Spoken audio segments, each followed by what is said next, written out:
Hey, you know what? This probably would be better if I took mute off, right? What's up, party people? Jose Guerrero, what's good? Knicks fan for life on IG, what's good? I see you. I see y'all. I'm gonna throw this invite out here right quick. Just throw this invite out here right quick, right quick.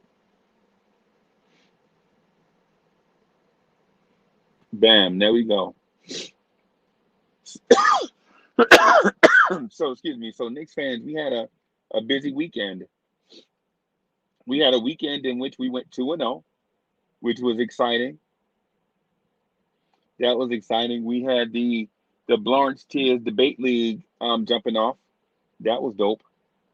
Daryl Pemberton was good. Justin King was good. Ismail Rivas was happening. Was good. Was good. Man, I'm super excited to be with y'all tonight, man. Super excited to be with everybody tonight. You know, coming off a good weekend in which the Knicks look like we're gonna be something.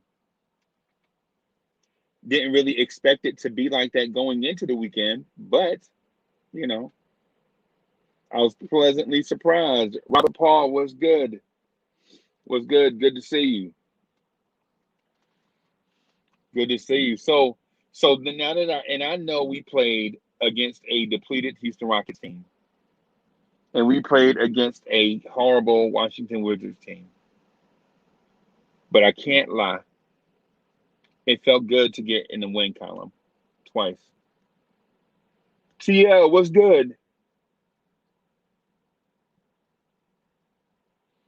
So TL says, whoever said last time that Damian Lillard wasn't a superstar, they owe that man an apology, right? I was one of them. I just don't think my man is a superstar, man. I just don't know if I think he's a superstar, right? And it's for a lot of different reasons. Leading the Knicks podcast was good. Was good. Was good. Yeah, I don't know if um Dame Lillard is a superstar. I have to think about that, man. You know what I'm saying? I have to think because a lot of times when I see Dame Lillard, I think of losing situations, right? I don't see winner when I see him, right? Hey, salute to the chat, man. Salute to the Legion of the Knicks podcast. Hey, Thessius Thomas was good. Mixed Sports was good. Was good. Was good. Was good. I don't see a star when I see Damian Lillard. I just don't, right? And I know you guys are gonna say, I say that to troll, but I just don't, man. I'll be real with y'all, right? Yeah, I try to keep it 10 times 10 with y'all so that the conversations we have will be dope conversations. You know what I'm saying? I don't dig like the jump on the opposite side of the argument for the sake of jumping on the other side of the argument. I saw that with Legion of Knicks podcast. Not his show, but I saw somebody do it to him and it frustrated me, man. You know what I'm saying? They just jumped the other person just jumped on the opposite side. What's good, fam? I'm on. Oh shoot, what's good, man? What's good, bro? Hey, what's good? What's good? I was just talking about how I saw some people jump on the opposite side of an argument with you just to be on the opposite side. And I just think that's whack, dog. You know what I'm saying? That bothers me. It's like one of those. It's not a pet peeve. You know, a pet peeve you can live with. But some things it just kind of irks you, like kind of gets to you. Like it's so what I'm saying with the Damian Lillard thing is I don't think he's a superstar because I've seen him in so many losing situations that I just don't trust the fact that he's a superstar. And I don't say that just to be on the opposite side of those that think he is. I just feel that way.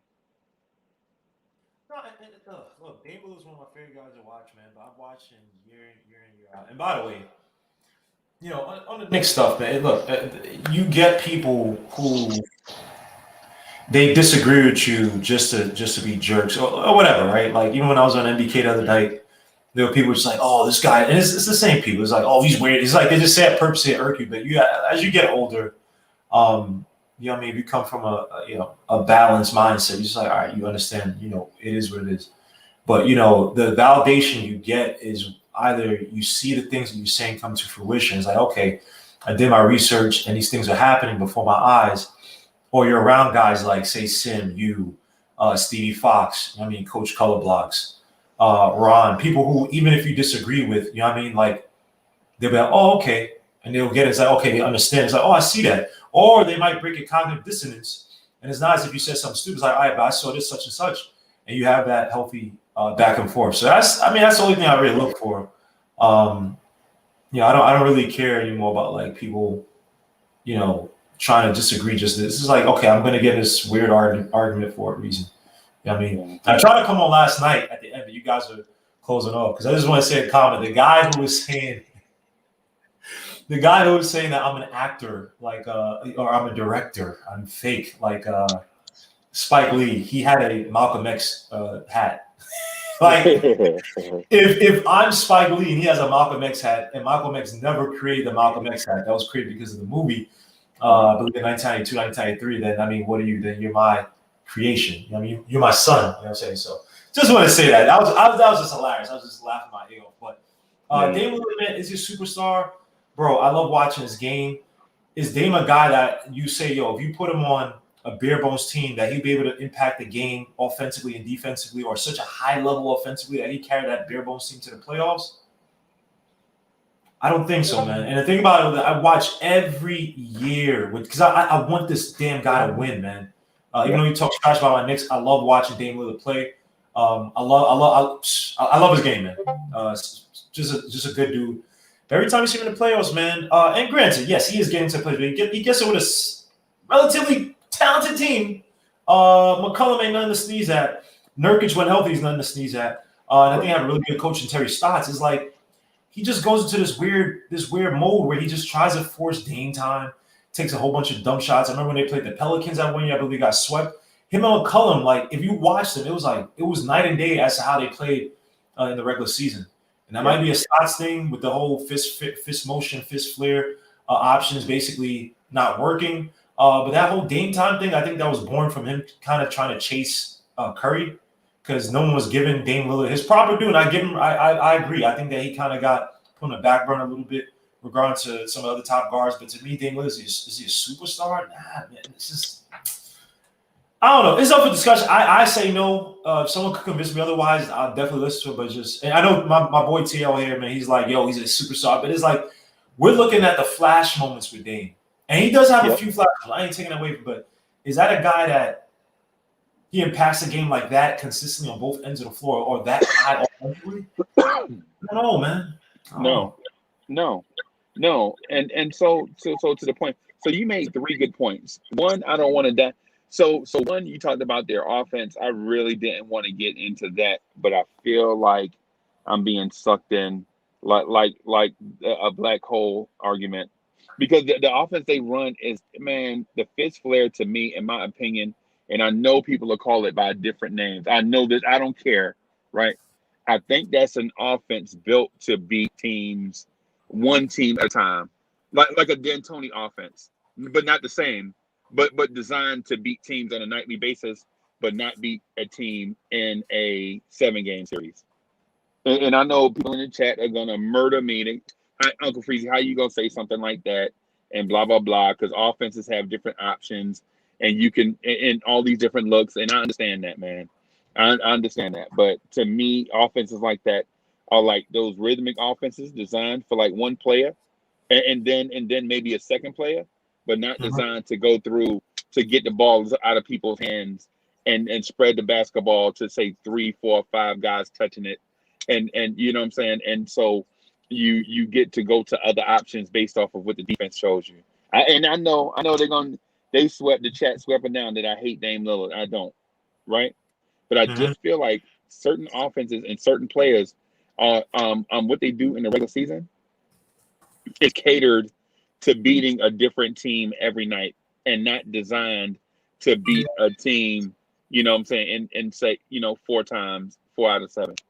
And I know that sounds vague, whatever, but it is what it is. So And it's with the TL, man. Look, Damon's an elite scorer, but facilitator where he's getting guys around him to play better night in, night out, like say LeBron. Again, I don't like LeBron, so don't.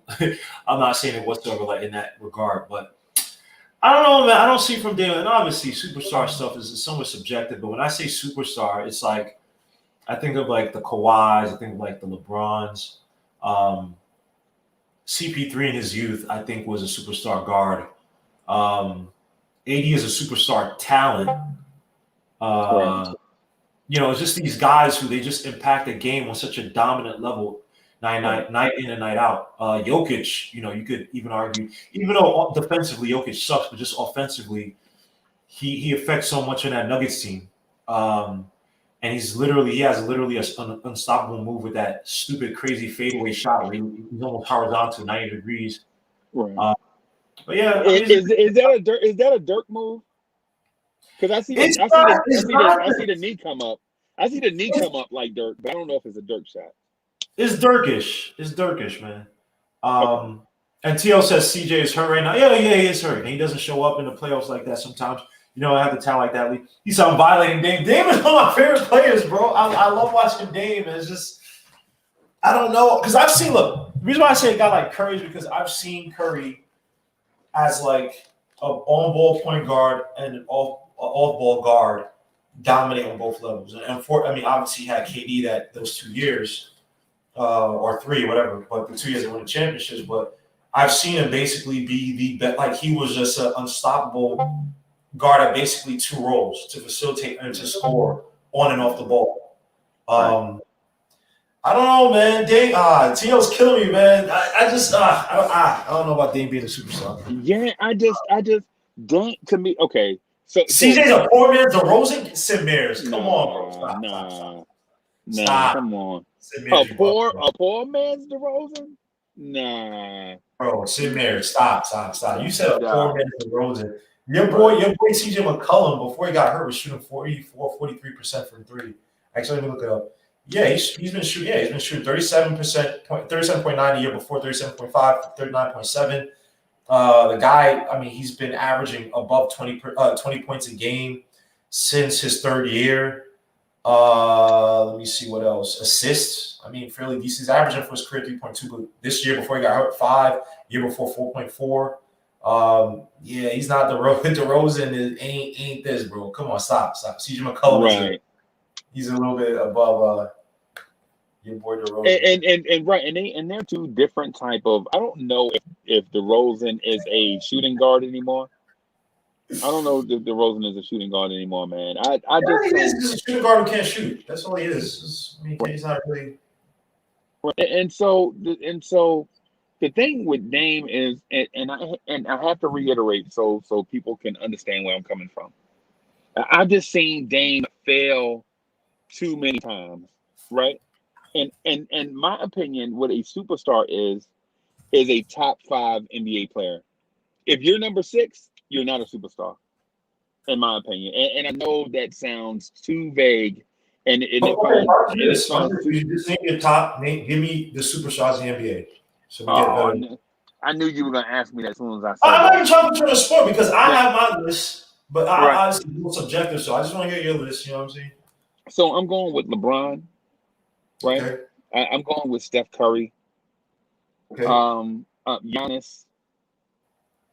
Who else? LeBron, Steph, Giannis. I don't know. Kawhi. Okay. I think. Yeah, Kawhi and I don't know, man. See, number 5 could be anybody. Number 5. So right now, I'll say. Oh, not a ranking. Just 5. Just don't rank it. Just give me a few. Just give me a list of players. You don't have to rank them at all. I'll say number 5, man. That's so tough. I don't know who's in the same category with Giannis and LeBron. You know what I'm saying? Maybe Anthony Davis. I think it's weird. It's like him and Giannis are both like superstar level talents. Right. I'm not sure if they've ever by themselves put together. Obviously, AD played with LeBron, so it's kind of hard to judge. Right. But and I don't want to use like the Jordan reference, but it's like when I watched that annoying jerk play, you know what I mean? When you watch him at night, it's just like you could see superstar. Shaq was just uber dominant in his prime. Literally could have been the best center of all time if he took better care of his body. Kareem Abdul-Jabbar, Magic Johnson, guys like I guess a better way to put like superstars like they impact the NBA on a bit. I'm not talking about off the court. I'm talking about on the court. They either create like certain trends or like errors where it's like the game shifts because of their style of play. Like Curry, you could say that. LeBron James, you could say that. Jordan, you could say that. Magic, you could say that. Even Olajuwon, you could say is like they impact the game where it's like their game is so head and shoulders above everyone else's game. And the team, like their teams win because of like a major part of that. Even if they have sometimes like a major part of that. Right. That's when you say superstar. Now, is Dame Lillard an elite elite scorer? Yes. Give me Dame Lillard versus any of your top guards. It could be a toss up on any given night. You know what I'm saying? But superstar? And TL said, Freezy's definition of superstar is not my definition, more than 5. And yeah, it's subjective. I think that I don't think every year there's like the same. I think superstars are like, it's a rarity. Not rarity, it's just uncommon. You know what I mean? Like, you'll see a superstar. You'll see a Jordan. You'll see, a freaking Olajuwon. You'll see those guys. You'll see a LeBron. And okay, this guy is going to dominate the league. But does Dame dominate the league like that? I'm not sure. And even Jokic, I don't want to put Jokic on. Jokic is a superstar level talent. He has to dominate the league. Giannis superstar level talent. He has to dominate. LeBron James already done that. Curry has already done that. KD is a superstar. I don't care what no one says. I don't like KD. I think he's a beta when it comes to his attitude and how his behavioral issues. But he is a superstar. He's a superstar player. I don't care what no one says. Right. So I don't dispute the KD thing. It's just who you put at 5 and 6 for me. You know what I'm saying? That because I would have KD solid at 6. You know what I mean? But I'm sorry, stupid man. He said, "I just hate his rapping. His game is solid." Yeah. Dame Lillard's rapping is kind of whack. I mean, it's nice. It's boring. You know what I mean? I'm on my Rock Marciano, Matt Conley, West Side Gun phase right now. So, I might be a little bit too harsh. But yeah, Dame Lillard's rapping is a little whack, man. Yeah, I kind of like Dame in that respect, but this guy, hold on. If Nas is your favorite rapper, how do you lower your standards? If Nas is your favorite rapper, how do you lower your standards to say you kind of like Dame Lillard? Come on, Freezy. No, first of all, Freezy said Nas and who's this guy? Grandmaster Flash? No, Grandmaster Caz. Grandmaster Caz, Casanova Fly, right? That's him. Yep. Whoa. The dude. I mean, the dude was so dope, right? The dude was so dope that another rapper spelled out his name in a rap and didn't even know it. Did you know that? I did not know that. Which song is it? Big Bang Hank did it. He said the CAS and the OVA and the F, the rest is FLY. He spelled out Casanova Fly's name in a rap and didn't even know it. Wow. Did not know it. Greg, if you guys, I didn't listen to him like that. Obviously, I know about him, but if Grandmaster Caz is a guy, man, I'll give it to you, man. But yeah, I mean, Dame Lillard is a solid player, man. Thank God they beat the Mavericks tonight. I know people are like, "Oh, we shouldn't do Mavs watch and all that stuff." I'm watching every Mavs game, man, because I don't care what no one says. Freezy, first of all, he tried to deny this last week. Now he's trying to come back. I don't give a damn what no one says. I want one of those players in one of those top 5 players, bro. I don't give a damn what none of y'all say. I don't care. I'm not tanking. I don't want to tank, but I don't give a damn what any of y'all say. I need Kuminga. I need Suggs. I need that. I need that, man. Please. Right. Definitely Suggs. Definitely Suggs now. I mean, my only deal with Suggs, and I keep wanting to say it because I want people to understand where I'm coming from. My only deal with Suggs in this draft class is like 2 years ago, people acted like this draft class was immortal, and now that we get to see these players up close, we see that they have flaws. That's all I'm saying. So when I say that they're Oh overrated, yeah, I'm not saying that they suck. I'm just saying that they're mortal. Like Kaminga has some things he needs to fix. Jalen Green has some things he needs to fix. yeah, You Jalen know Green's what I'm very saying? Yeah. But before, say 2 years ago, Jalen Green was legit the solid number two best prospect in this draft class 2 years ago. I don't know if he was legit number two because again, he's like a ball of energy, very athletic. But I think it was always Cade.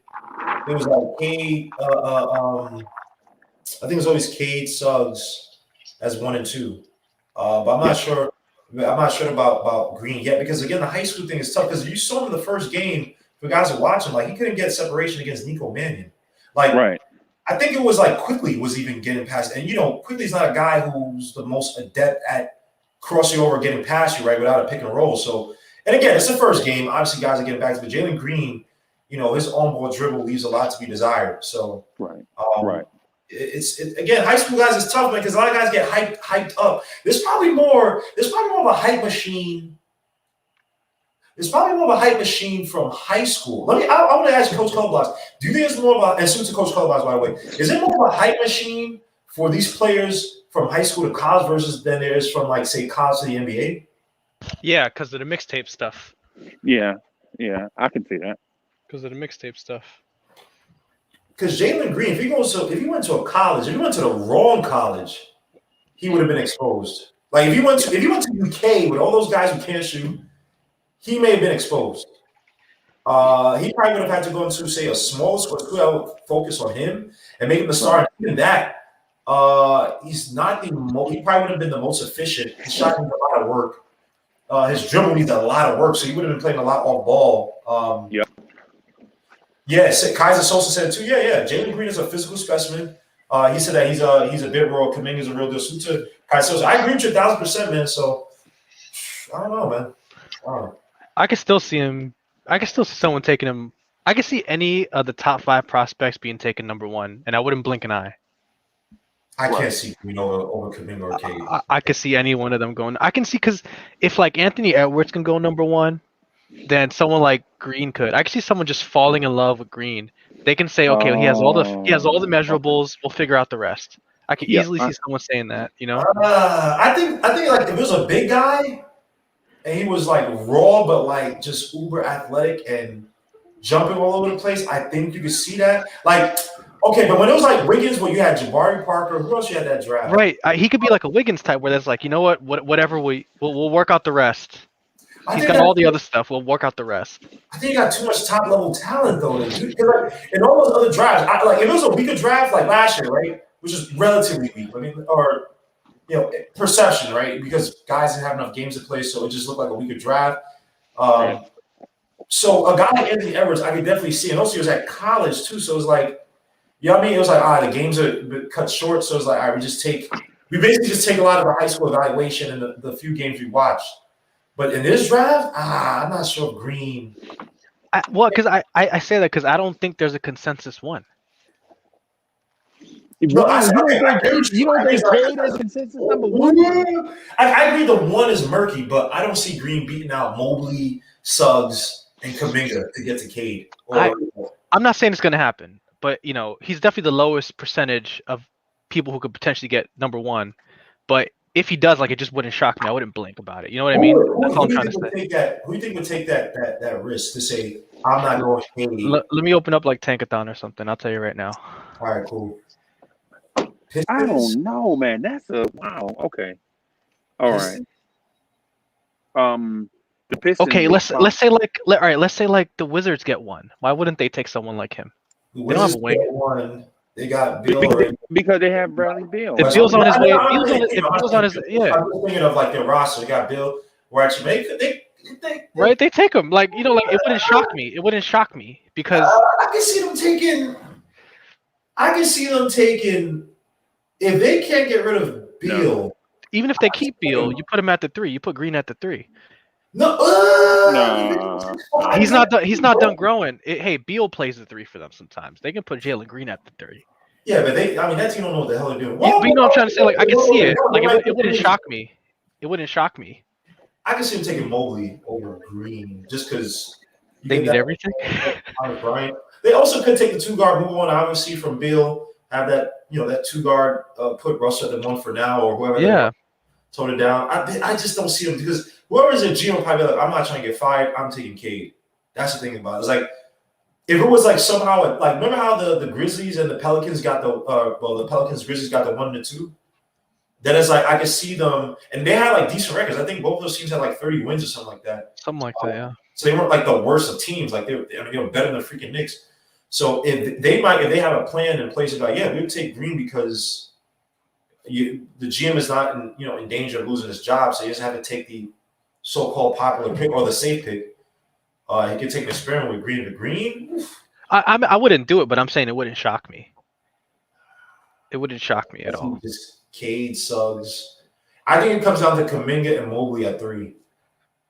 See, I don't even think I already texted you how I feel about Kuminga at this point. But I've been watching more Mobley. I could 100% see someone take Mobley 1. Easily to see someone take Mobley 1. Like the athletic big man who can shoot a little bit. If they need a big, if that team needs a big, and they're like, we see what Wiseman's doing, we see these stretch 5s being the future of the NBA. He could put the ball on the floor a little bit. I could totally see it. So here's the thing, though. OK State, I believe they're ranked now, or they were ranked last game, but they lost. They're ranked at 23rd. Yeah, they're like teetering. They are. OK State basketball. They are. I guess I don't see a rank. I guess they're number 20, the 23rd, playing Iowa State tomorrow. They're always good. Iowa State's always good, but I guess my point is that like those 5 are all in their own tier. Is what I'm trying to say.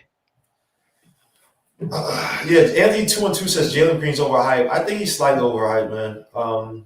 He's a talent, but it's like I thought he'd be better on. Like if he was a beast on the ball, then you'd be like, all right, I can see him take because all he is right now is a guy who play off the ball, run to the basket, and then you're trying to develop that dribble drive, but he doesn't have that yet. At least Kuminga has a post-up game, is strong and can defend, or has the ability to possibly be a legit above average defender.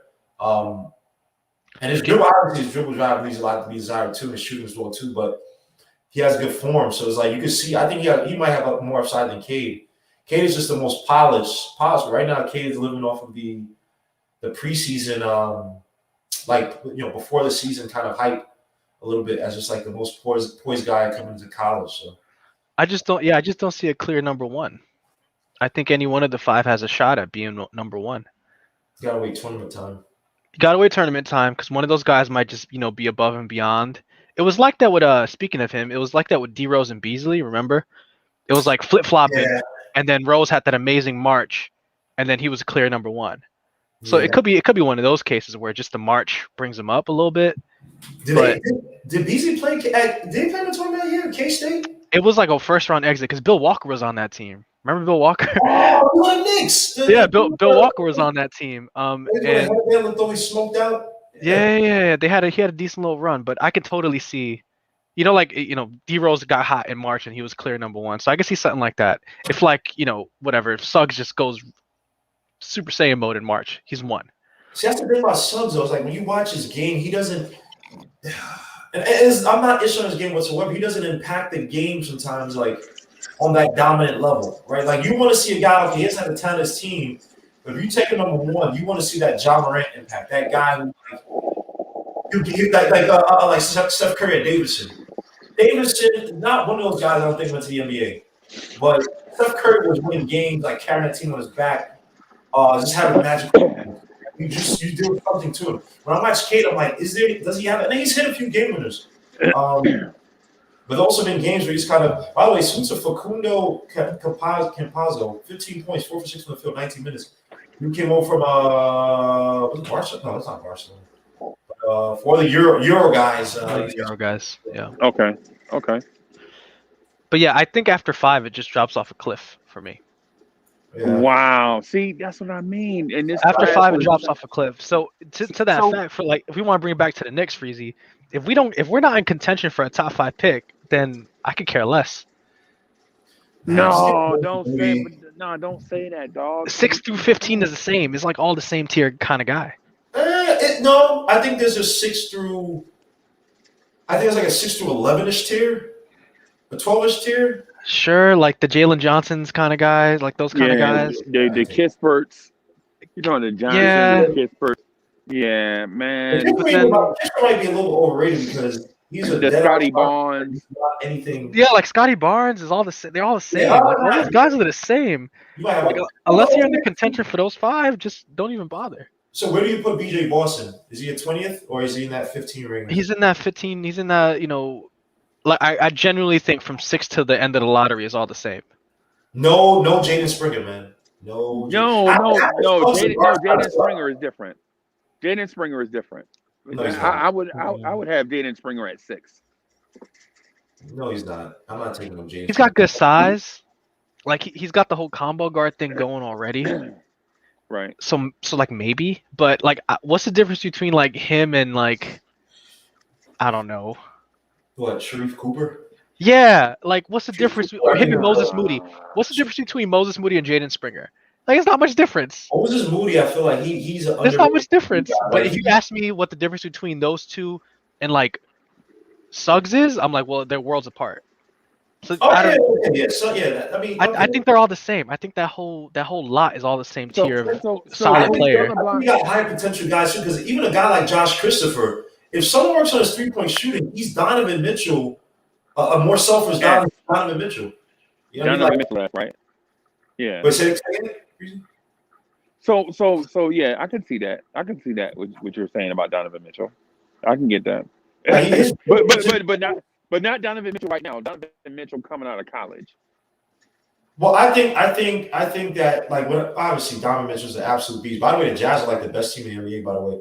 But when I say Donovan Mitchell, obviously I'm not saying he's gonna be exactly. I just see, he could cross over, put it, between his legs off the dribble. Like he has that ability. He's a walking bucket, but obviously his 3-point shooting leaves a lot to be desired.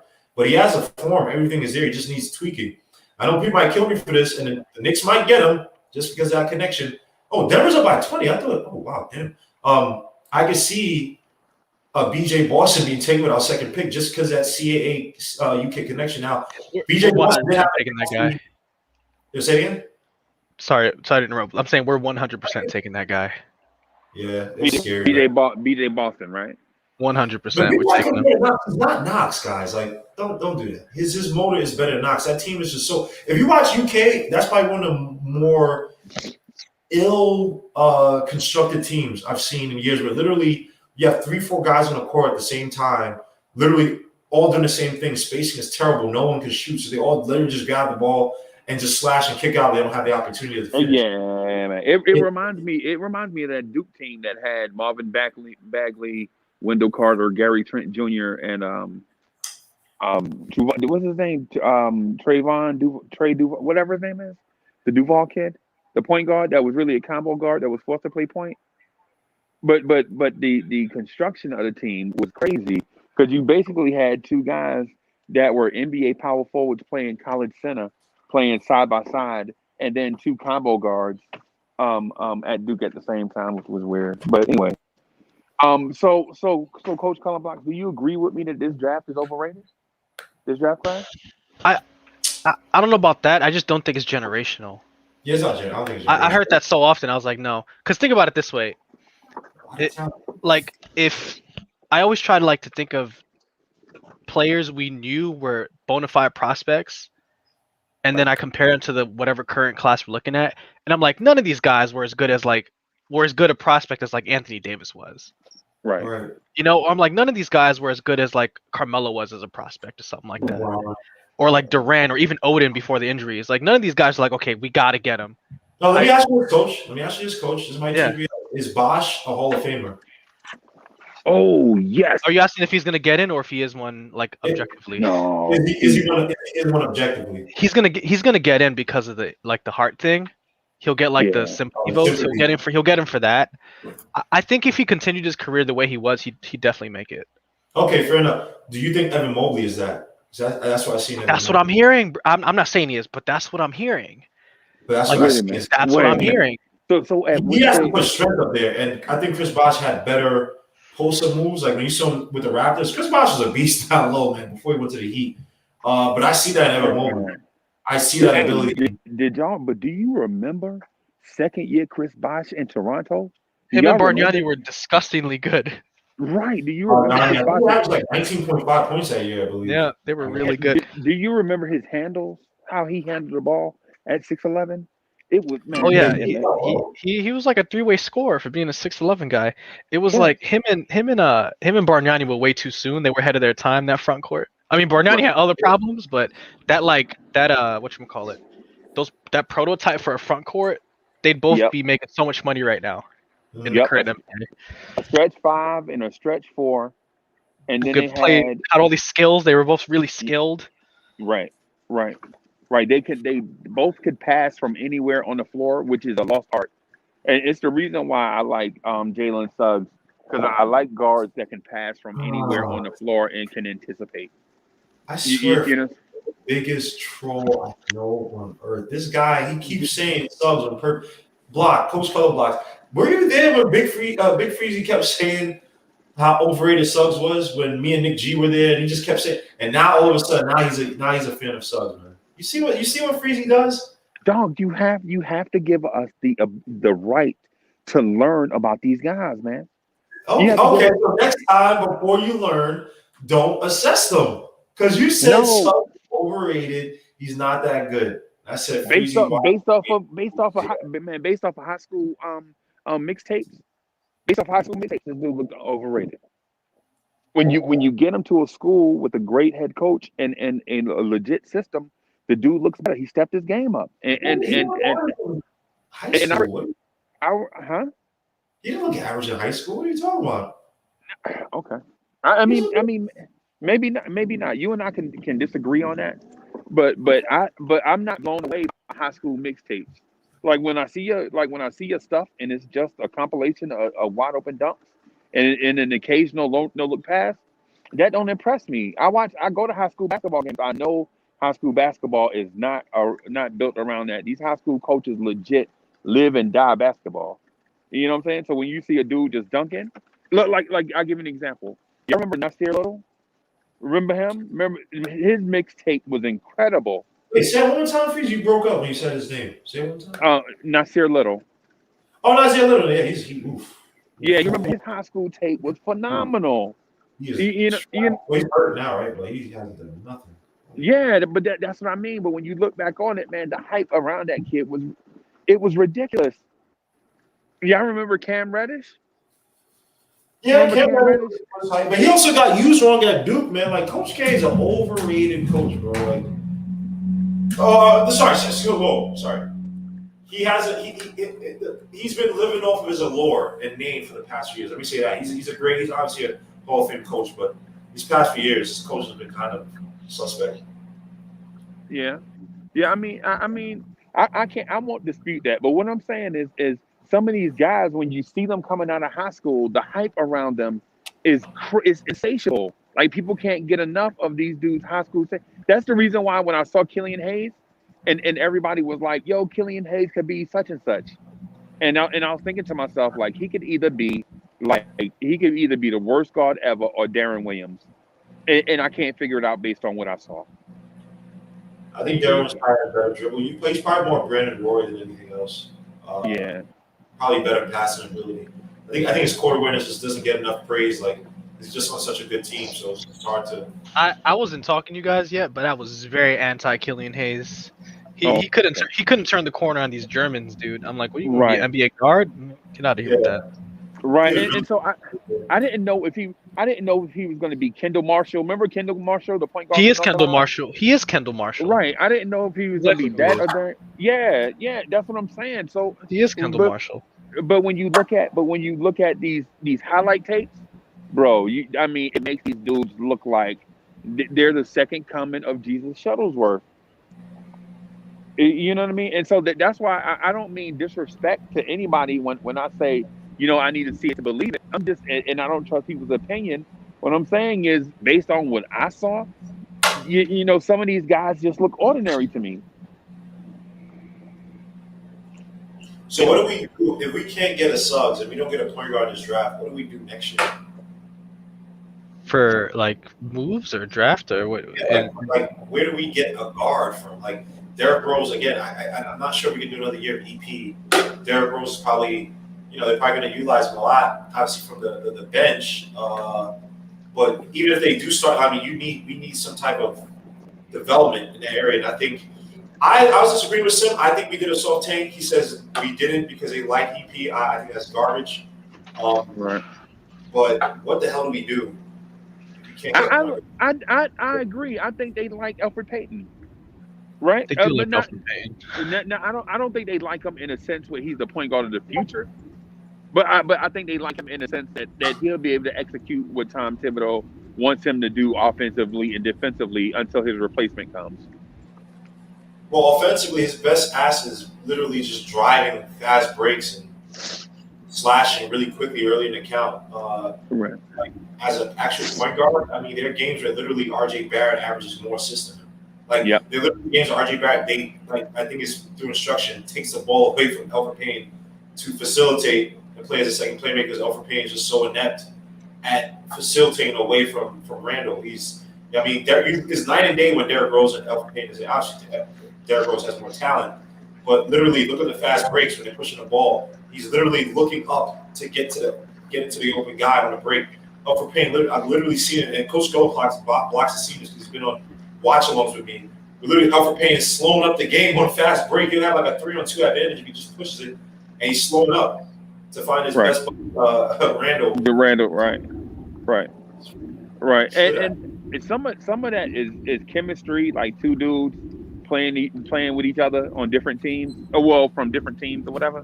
But a lot of that has to do with Elfrid Payton is not the guard we want. He's a penetrator that can't find bigs in space, and he's basically a perimeter pass.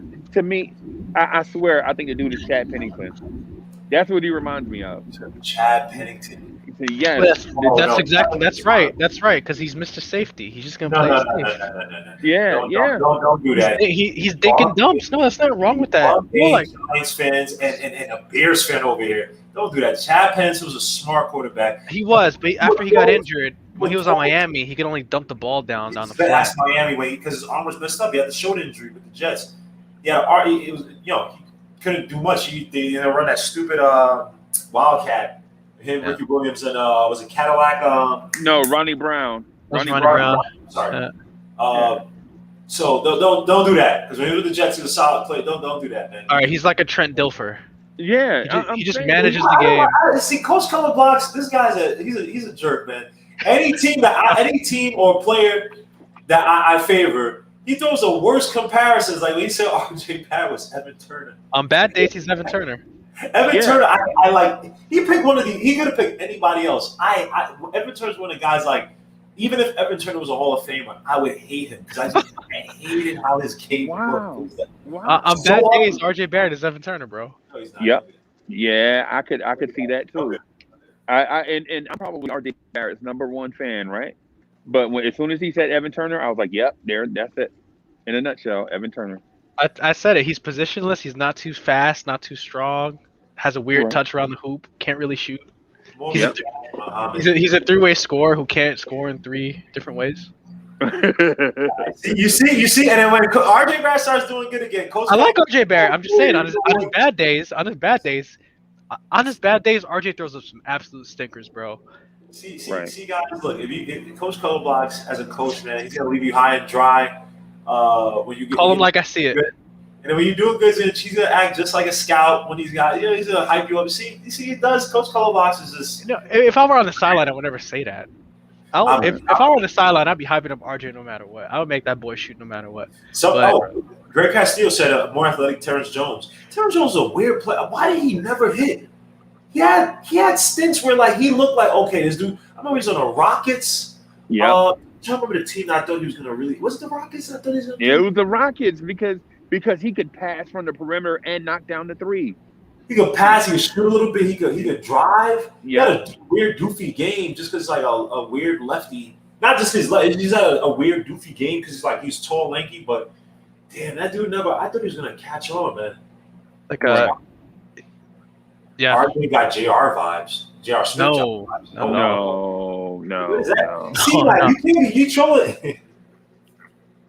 Nah. See, like, you troll to the fullest, man. What the hell?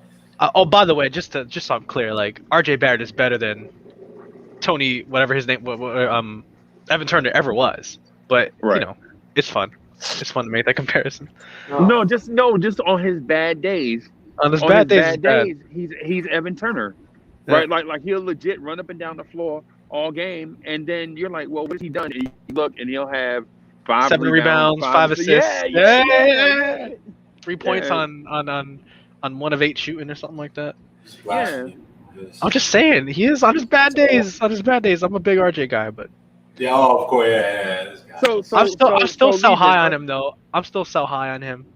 We are taking it back for championship. Linsanity. Why? Because Linsanity had 29 points in the G League game. So is Jalen Suggs a franchise point guard? Hold on, before we go there, I want to talk about this G League thing because this is Gmo and chat. This is why I'm so iffy about the G League. Like what's his face? What's the Polish kid in our team? Polish guy on our team. He just got sent into the G League. What's his name? He played with RJ. Oh, Iggy. Iggy scored like 30 points. Yeah. Like, that's why I don't like the G League as a good barometer, dude. Like he just that doesn't tell me anything. Okay. You know what I'm saying? Or when Jarrett Jack shot like 10 of 11. Jarrett Jack shot like 10 of 11 from the field, bro. Like how are you gonna tell me with a straight face that the G League is a good barometer of talent if Jarrett Jack is looking perfect from the field and Iggy's dropping 30 points on these guys? That's why I don't like Green and Suggs going over there. I'm sorry, Green and Kuminga. I'm sorry, so many names. Yeah, it's late. That's why I don't like Green and Kuminga going over there, bro. I feel you agree. I just feel like Kuminga's game might be a little more developed where I could risk that. Now, would he have done better where he's on a team and he's a featured guy and then they not build, but they play around him for that 1 year possibly. But I think that even if he goes to one of these bottom feeder teams, he has enough talent at the floor level that he can buy enough time to say, he's that franchise guy, and we're gonna give him some patience and build on his shot, drive to the basket. Because his court awareness again is just as a young kid, it's up there. As a young, I'm not saying it's great, but as a young kid, it's more advanced. I've seen a lot of high school guys who have tunnel vision and can't make a good pass to a guy cutting to your left while you're in the post like he did on was it Friday, whatever the first game was. Well, that's why I was always like, all right, so if a guy like he's got very, very obvious like red flags to his game, and that's totally fine. Right. Kuminga. So I would have loved if he went to a program that featured those weaknesses. Like just put the ball in his hand, let him learn to handle the ball, let him learn to make next level decisions, put him against teams that were gonna actually plan out a defense for him. Versus what I'm watching, I don't think they're doing that now. He's just playing bigger bodies now, and he's just bodying them because he's such a specimen. But you know what's crazy? Like if you think about some of these top schools, right? Like think about it. Like FSU is defense. You slash in, kick out to the open guy.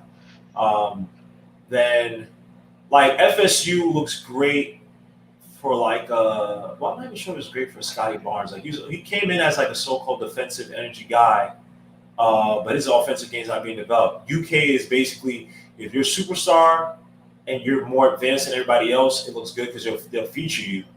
But even now, without those coaches that now in the Knicks, they look kind of Virginia. I think Virginia's like tall bodies defense, right? They play zone, yeah. They zone out.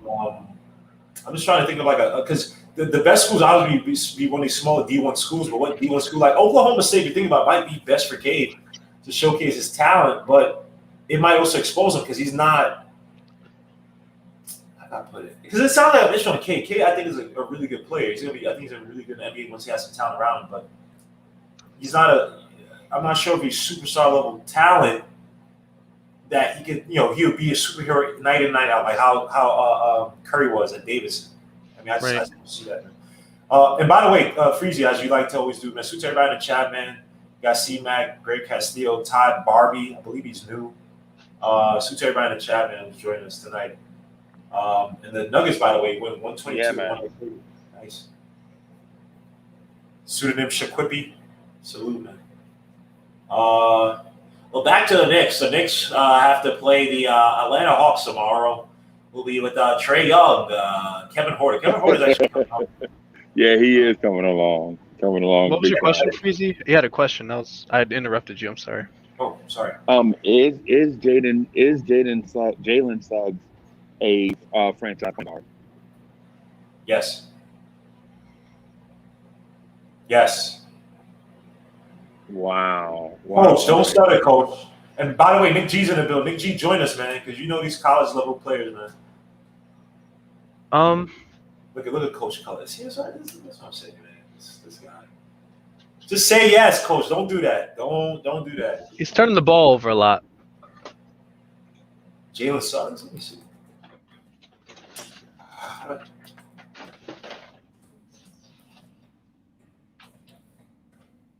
Nick G, join us, bro, if you can.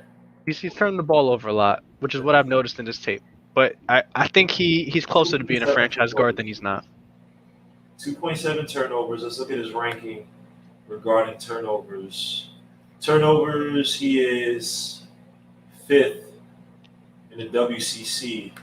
The turnover thing doesn't bother me as much because the turnover thing doesn't bother me because I think eventually once he gets to a team and gets into a system that he's comfortable with, I think the anticipation and all of those things, that kind of stuff can be fixed once you develop chemistry with some guys, say play with some guys 2 or 3 years versus, this guy, going to play Gonzaga 1 year and the season's not even over with. You know what I'm saying?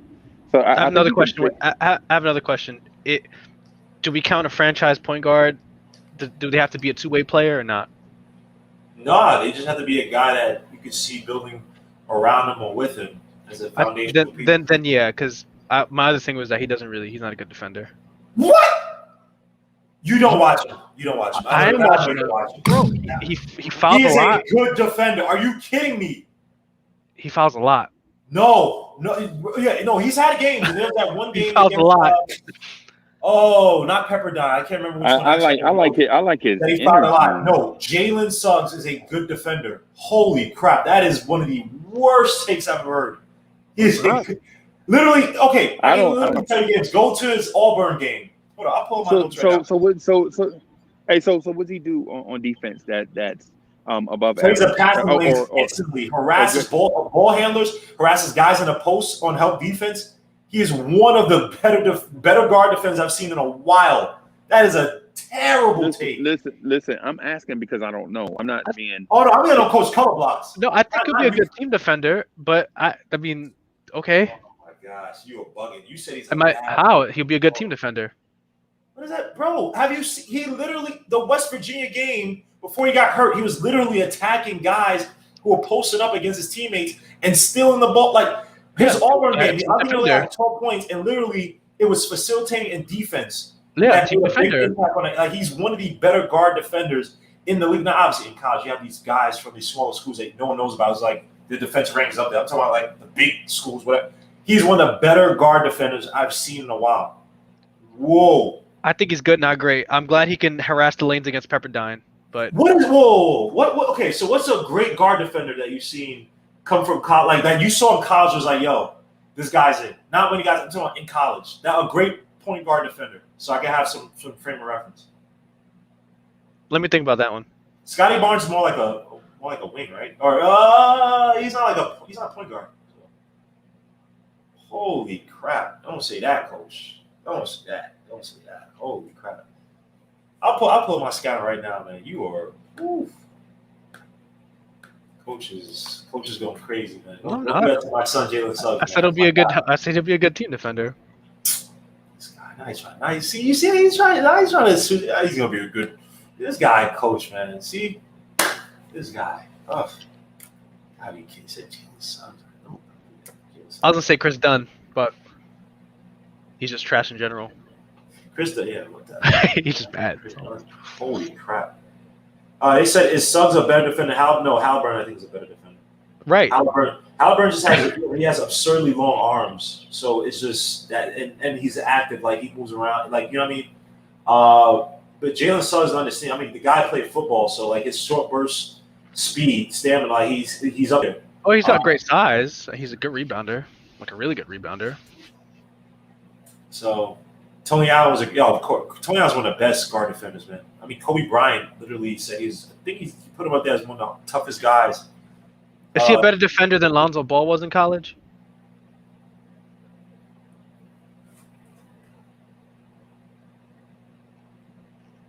No, because Lonzo Ball had size on him. Like I think if you're a guard that's athletic and that puts an effort on defense, I think you always win out versus the guy who doesn't have that physical frame.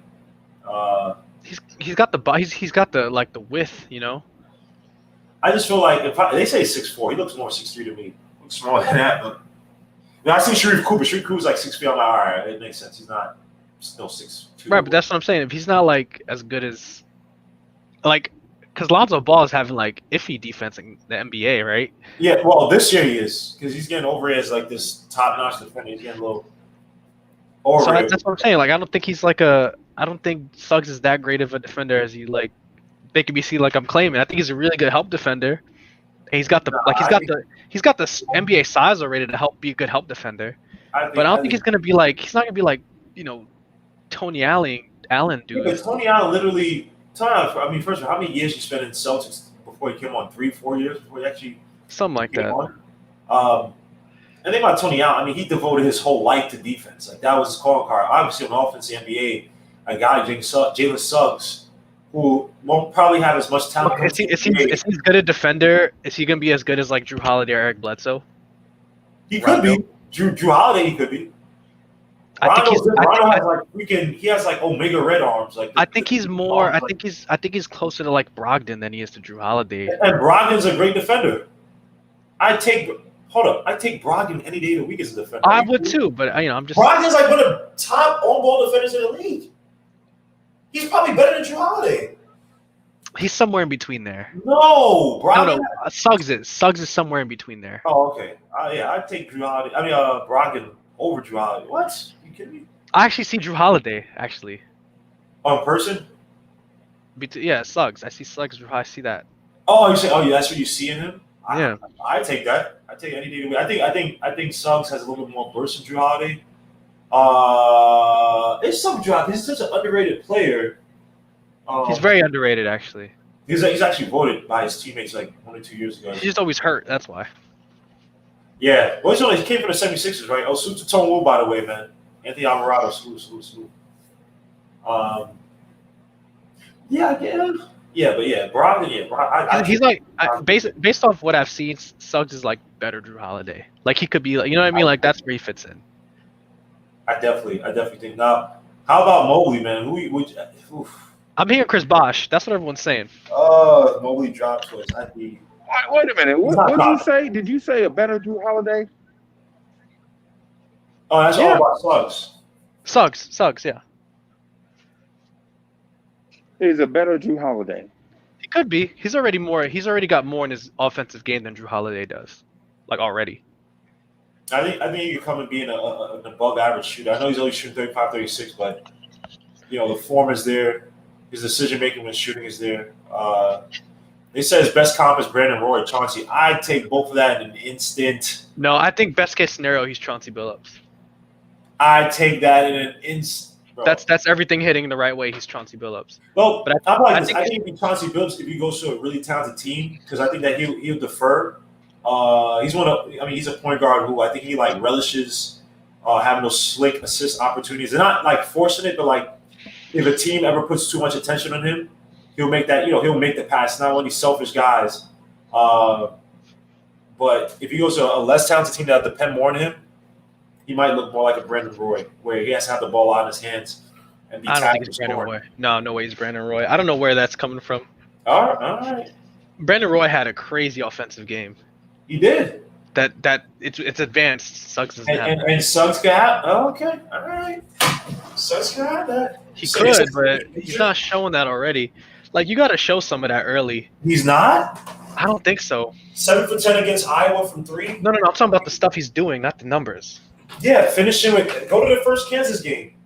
He's finished with both hands, drive to the basket, starting stops. Yeah, but compare that to like Brandon Roy's bag of tricks, even like his first 2-3 years in the league. Yeah, similar bag of tricks. I don't know about that one. Hitting big shots. Like, I don't know about that one. In an uber talented offense. Like I think Gonzaga is like the number one. I don't know about that Number one. 1 or number 3 offense. I think he would have been a good defender. So I think you got to watch a little more of Suggs, man. I still stand by what I said. He's like better Drew Holiday. I still stand by what I said. It says Mobley is. Mobley's not. I don't see. Marcus Aldridge. Mobley. No. Aldridge was a better rebounder than Mobley ever was. And Aldridge has more strength. He's a strong player. And Aldridge worked outside the older he got, whereas Mobley's already chilling on the perimeter.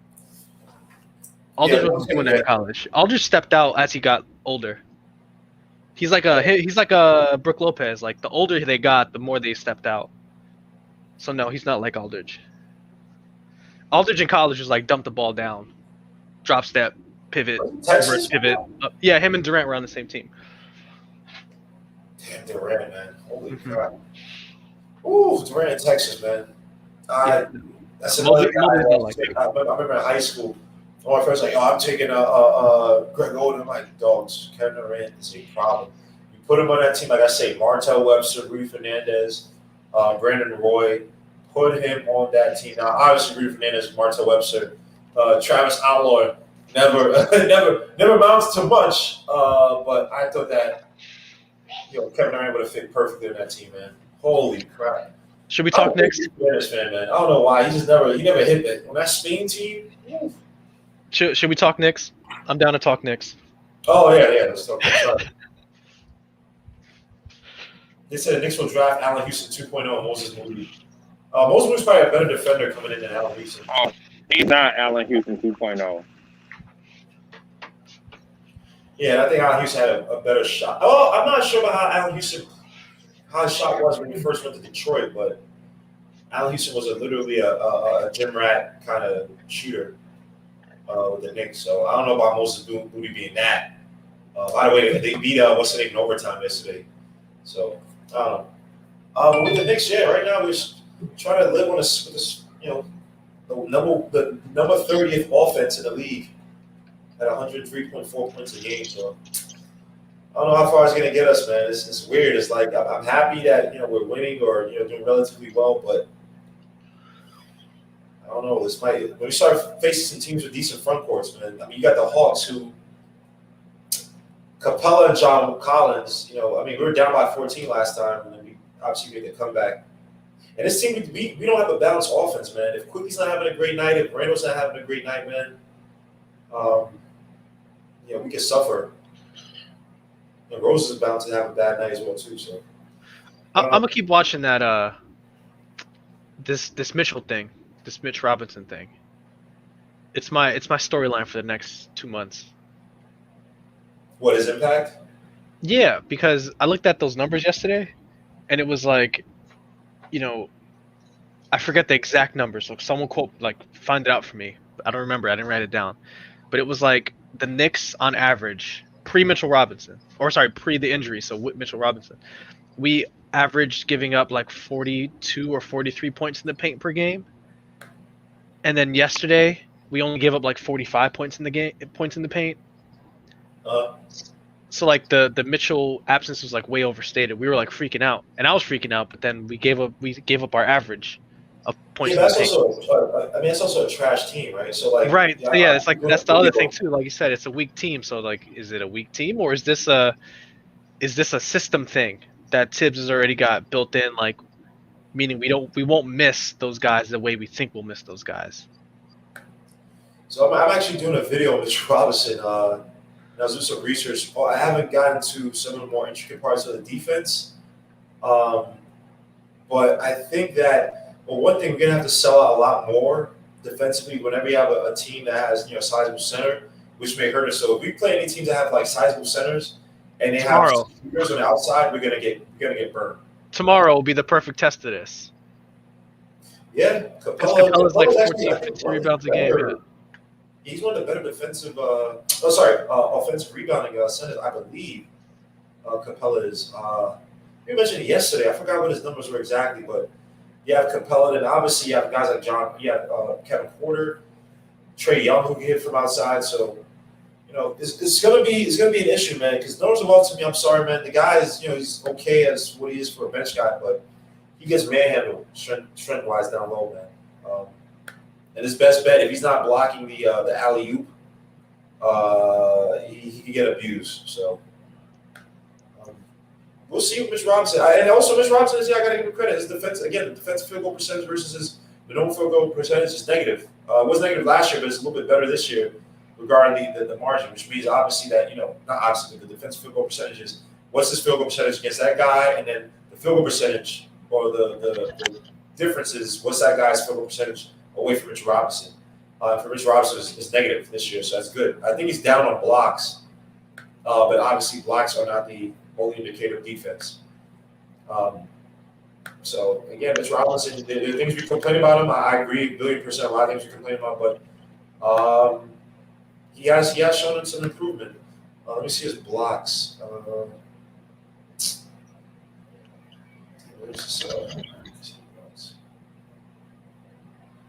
So blocks, he's averaging. Yeah, he's down from 2 blocks a game last year to 1.5, but he's on the court a lot more. His personal fouls have gone down. Going down nice. Well, 3.2 to 2.9. I thought it was 2.3, but 3.2 to 2.9. Some discernible, some development. Yeah, man, we'll see. We'll see, man.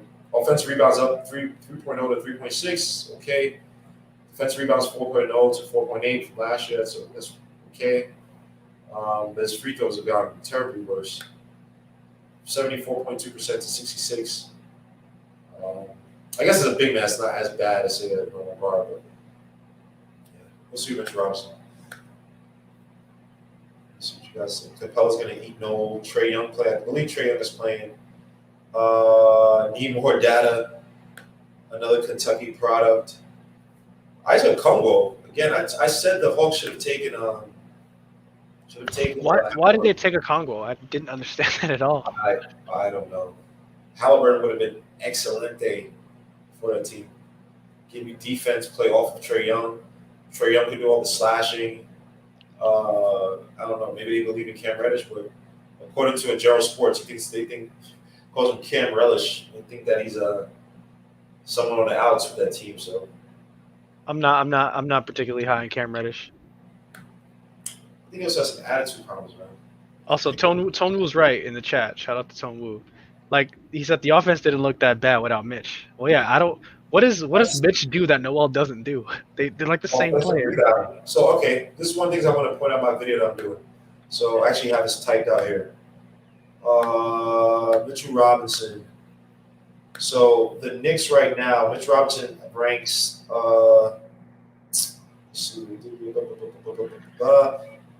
His offensive rebounds, 97 offensive rebounds, ranks 5th in the league at 97. That's a typo. Actually, read this out actually helps me edit some of this. And his offensive rebound percentage, which is measures obviously the percentage of available rebounds a player grab while they're on the floor, is 13.3%, which ranks 7th in the league. Then we talk about putback points and second chance opportunities.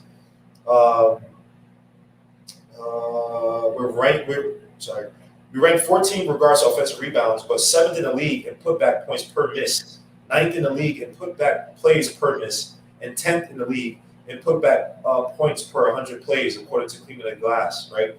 And with Mitch Robinson being one of our stout offensive rebounders, Nerlens Wells, regarding his offensive rebounding, right? He's the next highest in the category at 8.7, which is almost half of Mitch Robinson's percentage. And pound for pound, the next person would be Elfrid Payton at 4.6 pound for pound, being that he ranks highly at the point guard position.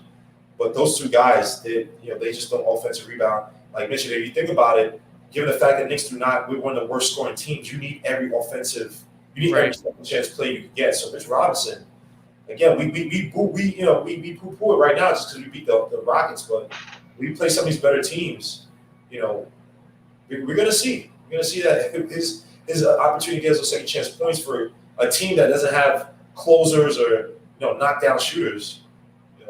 Definitely helps. Is it fair to look at? And I don't have any numbers for this. Is it fair to look at Noel's per 36 because he doesn't play, and see if that is kind of close? You know what I mean? I'm not sure. I'm not sure about Linez. All right, let's look at Noel's per 36. I don't know the numbers. I'm just asking because I think that'd be an interesting thing to look at. Give me 2 seconds. Slow. Oh, basketball references, so beautiful.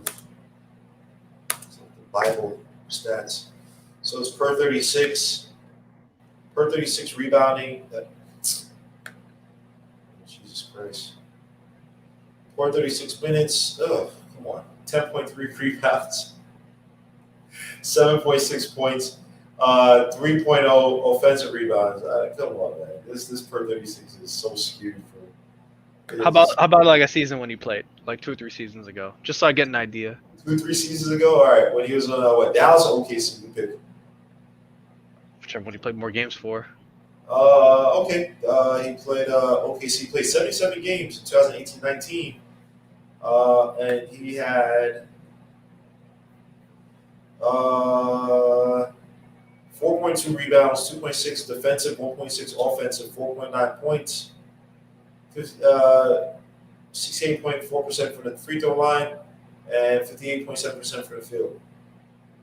Go for 13.7 minutes a game. Last time before that, we had actually 22 minutes. It was on Dallas, 8.5 points, 6.8 rebounds, 4.7 defensive rebounds, 2.1 offensive rebounds. Yikes. 70%, 71% from the strike, 57.5% from the field. So, he gets freaking treated like a rag doll down there. Yeah. On offense, so he's not that guy, man. I don't know. Very, very scary going forward. And we have So what would y'all think about him just splitting time down the middle with Taj?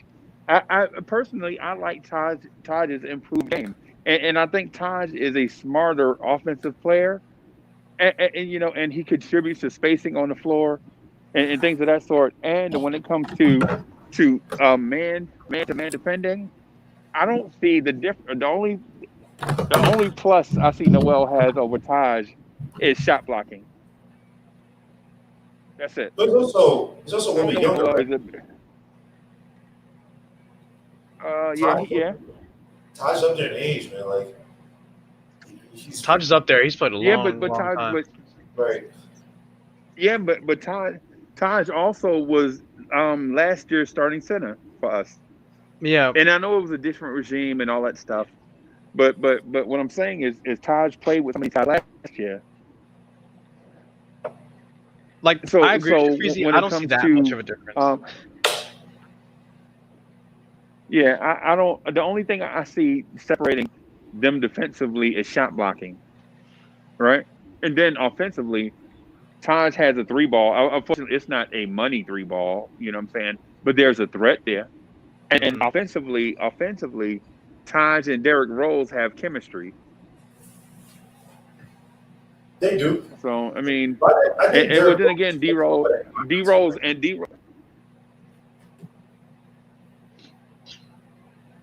And so I wanted to I heard what y'all was saying about Suggs, and honestly, I think he's going to be better than all those guys that y'all mentioned, even Chauncey. You see, this is what Freezy does. You see, Coach, right? You see what Freezy does? He just lays it on like. Nah, I mean, the dudes. So when Coach Collarblocks mentioned the turnover thing, I could kind of see where he was going, but I want to make it an excuse for him. I want that to be a chemistry issue and not a low IQ issue. You know what I'm saying? And so the thing with Suggs though, when you see how his court vision from 30 feet away from guys and anticipate their movement and the movement of the defense, most point guards that enter the NBA don't have that. I'm sorry, and y'all can say yes they do. They play point guard their whole life. Nah, and knowing what the defense is going to do and anticipating what your offensive player is going to do at the same time and be able to manipulate defenders in order to get to the move that you want to make, man, that's special. You know what I'm saying? That's elite level thinking. That I'm not saying he's LaMelo Ball, but what I am saying is that I could see if somebody had a conversation where they said, is Suggs almost as good as LaMelo passing the ball? I would say no, of course. But in terms of passing accuracy, I would say LaMelo Ball is hands down by far the best passer out of this young group of point guards. But in terms LaMelo of Ball. thinking the game, yeah, I think in terms of thinking the game, I think Suggs is right up there.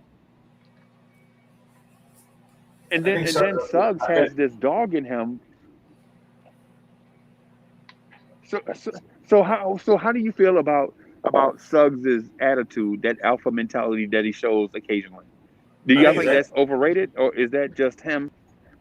Huh? Nah, nah, he's a dog, bro. I mean, he's not a narrow-minded dog. Like when you see him play, literally, you can go and look. Their games are literally, you're like, why doesn't Suggs have 20 points right now? It's literally them feeding it to Drew Timme. He runs that Bulldogs offense, which at times can hide his ability. Right, I yet to see a game where he's acting selfishly, trying to get his own.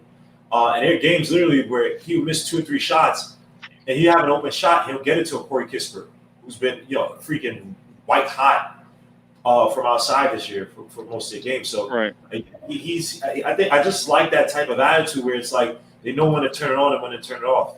And he's fearless. You know what I mean, he has a fearless attitude, but it's a smart fearless. It's not this I got to get mine and put 50 up because Drew Timme has had 3 games where he's averaged, 30. Like Drew Timme is a guy who, no offense, Drew Timme, shoot to Anthony D, by the way.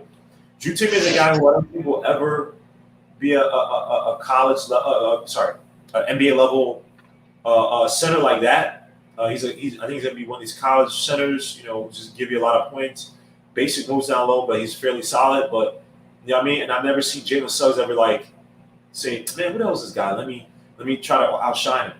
You know what I mean? So Jalen Suggs' attitude is perfect, man. It's a really good attitude, and also his passing is better than freaking Lonzo Ball's because Lonzo Ball, again, a lot of his passing came from the fast break.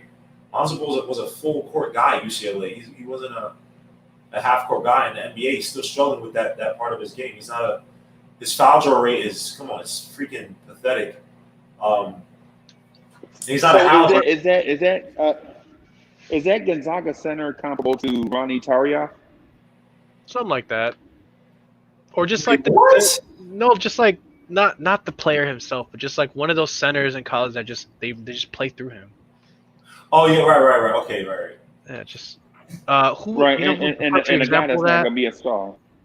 Yeah, like he won't even be an NBA player like that. Yeah, he's not. He was on Louisville for a while. Scott Pollard was like that. Scott Pollard. They ran the offense through him, because that was just the way you did it. Right. Like a very marginal player. He's just one of those kind of guys. That stupid freaking Scott Spezio mustache that he had and a little triangle thing. Actually, I have it. I don't even shave it, but that stupid used to get it. I hated Scott Pollard's face, man. Especially on the Lakers. I think he won a few on the Lakers, right? He might have. Scott Pollard. Him and Drew Gooden had it. Just annoyed me. But yeah, man. How would you guys feel now? I'm not for tanking, but if this team looked like we'll get to the playoffs, but yeah, we know we're gonna lose. Is the experience that these younger players are gonna have, is that more important than us? Getting I don't think any transformation, but getting a talented player. I think so. Whoa! Ismail Rivas said Jalen Suggs is gonna be another Gonzaga player. Adam Morris, you bugging? I know he's joking, but you were bugging. I like Adam Morrison. Adam Morrison was so overrated. He didn't even take showers. Holy crap! He was a weird dude. Very weird. Very weird. Did not take. They had to force him. I forgot which teammate did it in college. They had to force him to take showers. I was just like, dogs, what is wrong with you? Hey, body odor just bugs me out. To Anthony. Anthony B says liar. These things all I want to do is tank. I don't want to tank whatsoever, bro. I want nothing to do. I'm not. I've said it time and time again. I'm not a fan of tanking, even though I've joked around over exaggerating how badly I want these players. I don't want to tank. But damn, man, if the Knicks got an Evan Mobley, holy crap, man. I'm so shocked. I'd be shocked if we're not in the market for Al Horford. I'd be shocked. He's on the market right now, and he solves everything we need right now. A lot of money. What's getting paid? 30-something million? Yeah, but we got the cap room. We can fix that. That's the issue. How many years? 3 years, right? Yeah, it makes too much sense from our move. Like I don't think we're gonna make a move for like Beal or Levine, but I will think we're gonna eat up a contract. And if we eat one up, there's not a better one to eat up than Al Horford's contract. I feel like even though he's a so-called quasi center sometimes for that team, I feel like he would eat up the same space as Randall. No, he steps out. He just shoots threes now. He can step out, but who you playing at center? You would put him and Mitch together. Over Randall? No, like he wouldn't start. You would do him and Mitch or him and Nerlens would be really good. Yeah. Him and Nerlens would be really good. Anthony said, night in, night out, you overly feed us this draft nonsense. It's not nonsense, bro. It is not nonsense because if these guys turn out good, I don't want to hear from you. Valanciunas, I think wasn't Valanciunas actually doing decently right now for the Grizzlies? Yeah, they won't give him up though. Yeah, I don't know about Valanciunas, bro. Gonzaga plays in NBA like USC quarterback, straight trash on the next level. Wasn't Sabonis Gonzaga play? Yeah, but he was one of the few ones that have been really good from Gonzaga. To be fair. That's right. They always lose in a tournament. That's why I never bet on Gonzaga in a tournament. Yeah, they've put out like who else? Austin Day was like on a Gonzaga. Remember him? Austin Day. Wow, that name sounds extremely familiar. Austin Day was like that. Adam Morrison was like that. Sabonis had. And then Kevin Knox. When you see Austin Day, think Austin Day, think Kevin Knox. Yeah, same kind of guy. Actually, really long, goofy, and like wasn't really good at anything particularly. But yeah. Oh, but see, yeah. The issue on a potential. Yeah, potentially had a good 3-pointer. The issue about a potential Horford move is that it kill Obi's minutes. But I like Obi, but if Tibbs had a choice, he wouldn't really care. So I'm just being honest. He wouldn't. What's happening with Knox, man? You don't see your boy Kevin right here tonight, man. So what's happening with Knox?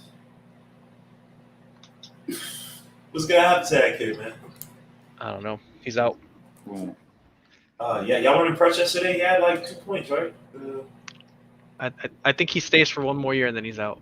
Oh, I'm so happy to just have new talent come to the team because, holy crap! Thank God, Quickly's here, man. Quickly, even Obi shows better, more fire under the belly than freaking Knicks on a 2-game run and you're miserable. How am I miserable? I'm just tired. It's 1 p.m. in the morning, bro. Anthony D, or at night, whatever you want to call it. Pistons will beat Dallas next game. I hope it's so. Pistons look good. But they look good against the Lakers, and then they almost beat another team. But did they beat the Lakers and they almost beat the Nets, was it? Or yeah, something like that. Let me see the record. The schedule. Yeah, Pistons beat the Pelicans tonight, 128-112. Wow. It's starting to gel. Definitely need that against the Mavericks. Yeah, they beat the Celtics. Yeah, holy crap. They beat the Celtics, also the Pacers, but they beat the Nets. Yep, beat the Nets. They beat they lost to the Lakers. That's what it was. Yeah, Pistons. I don't know what the hell's happening to that team. Suits a heartbreak Nova, man. Suits a Grant Castillo. Yeah, Perry Ellis from Baylor. You're probably rooting for Thibs to play Knox. Hell no. Nah, we're good with that, man. Never nervous, Purvis. So these, yeah. So these wins against these teams don't impress y'all, and then y'all see them beat other teams. Like us beating the Pistons to me was impressive, right? And then the Pistons go out and beat other teams, which makes the Knicks win over them more impressive. I think every team is impressive. Every win is impressive. I mean, to me. I mean, they're impressed because this is a team that, for the most part, last year couldn't do anything. Like, anytime you can take a whole bunch of underachieving players or uncertainties and make them good and make them win, even if it's unbalanced, it's still impressive. You know what I mean? Even against the Rockets and the Wizards, two in that team, there were games last year that we played in net teams and we lost. So, I just got to give him credit for, give credit to any team that wins, man. We're not at a playoff or championship-seeking level Where it's like, yo, we get a push every year. It's like, oh yeah, we beat this bum team. Nah, that was easy. You know what I mean? It is what it is, man. So is point guard the biggest need for this team? Yes. One is point guard That and a wing.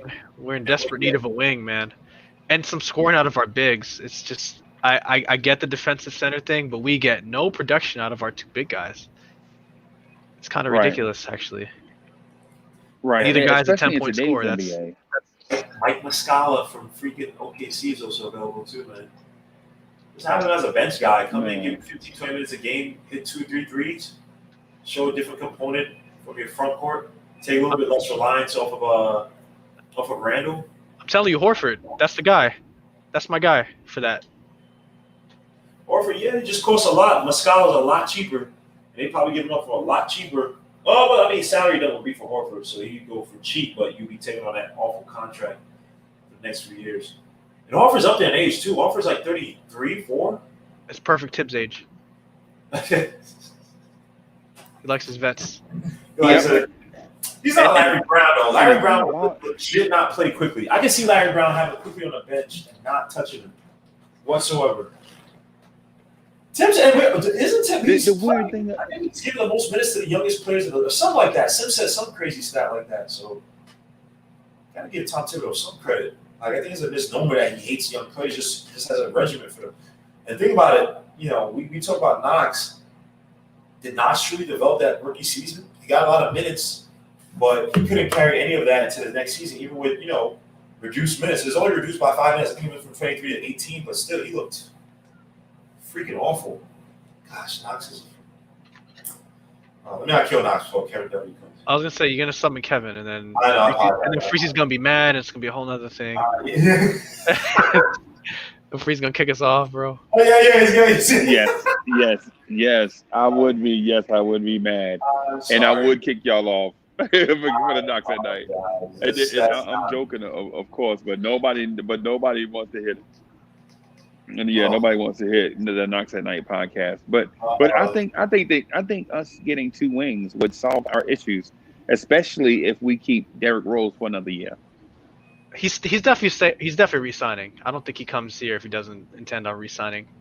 Yeah, he's a guy. I think he just wants some security in terms of having trust around and stuff. Like he's really, I would say jaded. He's just really been like scarred by life, man. Like. He needs, even last game when he started scoring and stuff, you saw it in his face, and he was just like, he started to come back to him. I was like, yeah, release the demons, man. Like, let it come back to you, bro. Like, it's almost as if he doesn't trust his body at times. You know what I mean? Like, he's just like, I don't know. But he seems good with the Knicks. Like, he seems like he's letting his guard down a little bit with the Knicks, smiling. He looked at the Rockets bench when he hit it. Was it a 3-in or something like that? He looked at the bench like, yeah. I'm like, whoa, what's with this guy? In a good way, like I haven't seen this from this dude in a while, but Suit Derrick Rose and Suit to JD, Jonathan JD for Super Chat, man. He says shout out to Freezy. What RJ doing tonight? I don't know. Yeah, that's hilarious. What is RJ supposed to be doing tonight? I think he hopefully should have getting some jump shots up. I was gonna say he should have a big game against the Hawks. There's no one to really guard him. DeAndre Hunter's out, right? He should be able to beat DeAndre Hunter, man. He should be able to score 15 plus points on DeAndre Hunter. But I think he had a good game against DeAndre Hunter that game. Yeah, he should be able to score 15 plus on DeAndre Hunter. If our number 3 pick is not scoring 15 plus points on DeAndre Hunter, then I got questions. DeAndre Hunter's a good defender, though. Why are you saying it like that, man? So number 3 pick. DeAndre Hunter's a good defender, bro. Don't do that, man. No, I'm not doing that. Yeah, DeAndre, come on. You guys are bugging, man. RJ Barrett kills dudes in his age range. Dudes like Cam Reddish, DeAndre Hunter, all these dudes, RJ Barrett used to kill them, like legit murder them. You know what I'm saying? And in head up matchups. But the thing about it though is RJ won't do that against normal NBA defenders. It's like he has to have a vendetta against you in order to score. That's not true. DeAndre Hunter, that whole Hawks team. I was not DeAndre. Sorry, I'm gonna say Cam Reddish. I wonder what's gonna happen with that kid, man. Because he's still a talented player. He may have to go to another team before he gets him. Who's this? Cam Reddish. Legit. Look at RJ Barrett's numbers against Virginia when DeAndre Hunter was there. Look at RJ Barrett's numbers against Virginia when DeAndre Hunter was their primary defender. Was he a beast like that? I don't remember. Yes. Yes. Yep. Look at I'll give you another guy, Nasir Little. I think that's who it was that was there with him when RJ was there. Are there any of those guys that you would take a chance on, like those guys who killed in college and came to NBA in their first 2 or 3 years and they kind of sucked, but you still hold on to that college potential? You throw a second at right now and say, yo, come to the Knicks. One guy that people were talking about before, Mo Bamba. I was just gonna say Mo Bamba. I'm like, Mo Bamba. For sure. I think he's actually decent. Yeah, but I forgot. Was it Lawrence Maybe the night? It's a Knicks podcast around Cleveland. I think it was Lawrence. I forgot. No, it wasn't Lawrence Maybe. It was on NBK. It was Divine, and he said that the coach down there loves to develop bigs, or like you can't crack his rotation, then something's really wrong with you. It's really weird watching Bobby Hurley as a coach. Holy crap, he has like a beard and everything. Bobby Hurley looked like an old man even when he was young, but I don't know, it just looks weird now. Mo Bamba, I don't know. I don't think it was a behavioral thing. I never heard any issues with his character or anything down there. Salute to YouTube watching, by the way, man. Where's Chuck, by the way? Yeah, everybody's looking for Chuck. Everybody's killed Chuck. Chuck's not even here. I don't think. Hey, Chuck is at work. Chuck is working, man. So Chuck, Chuck works nights. This is gonna suck, man. Shout out to Bobby Hurley too. I used to murder that dude at Bayside Park.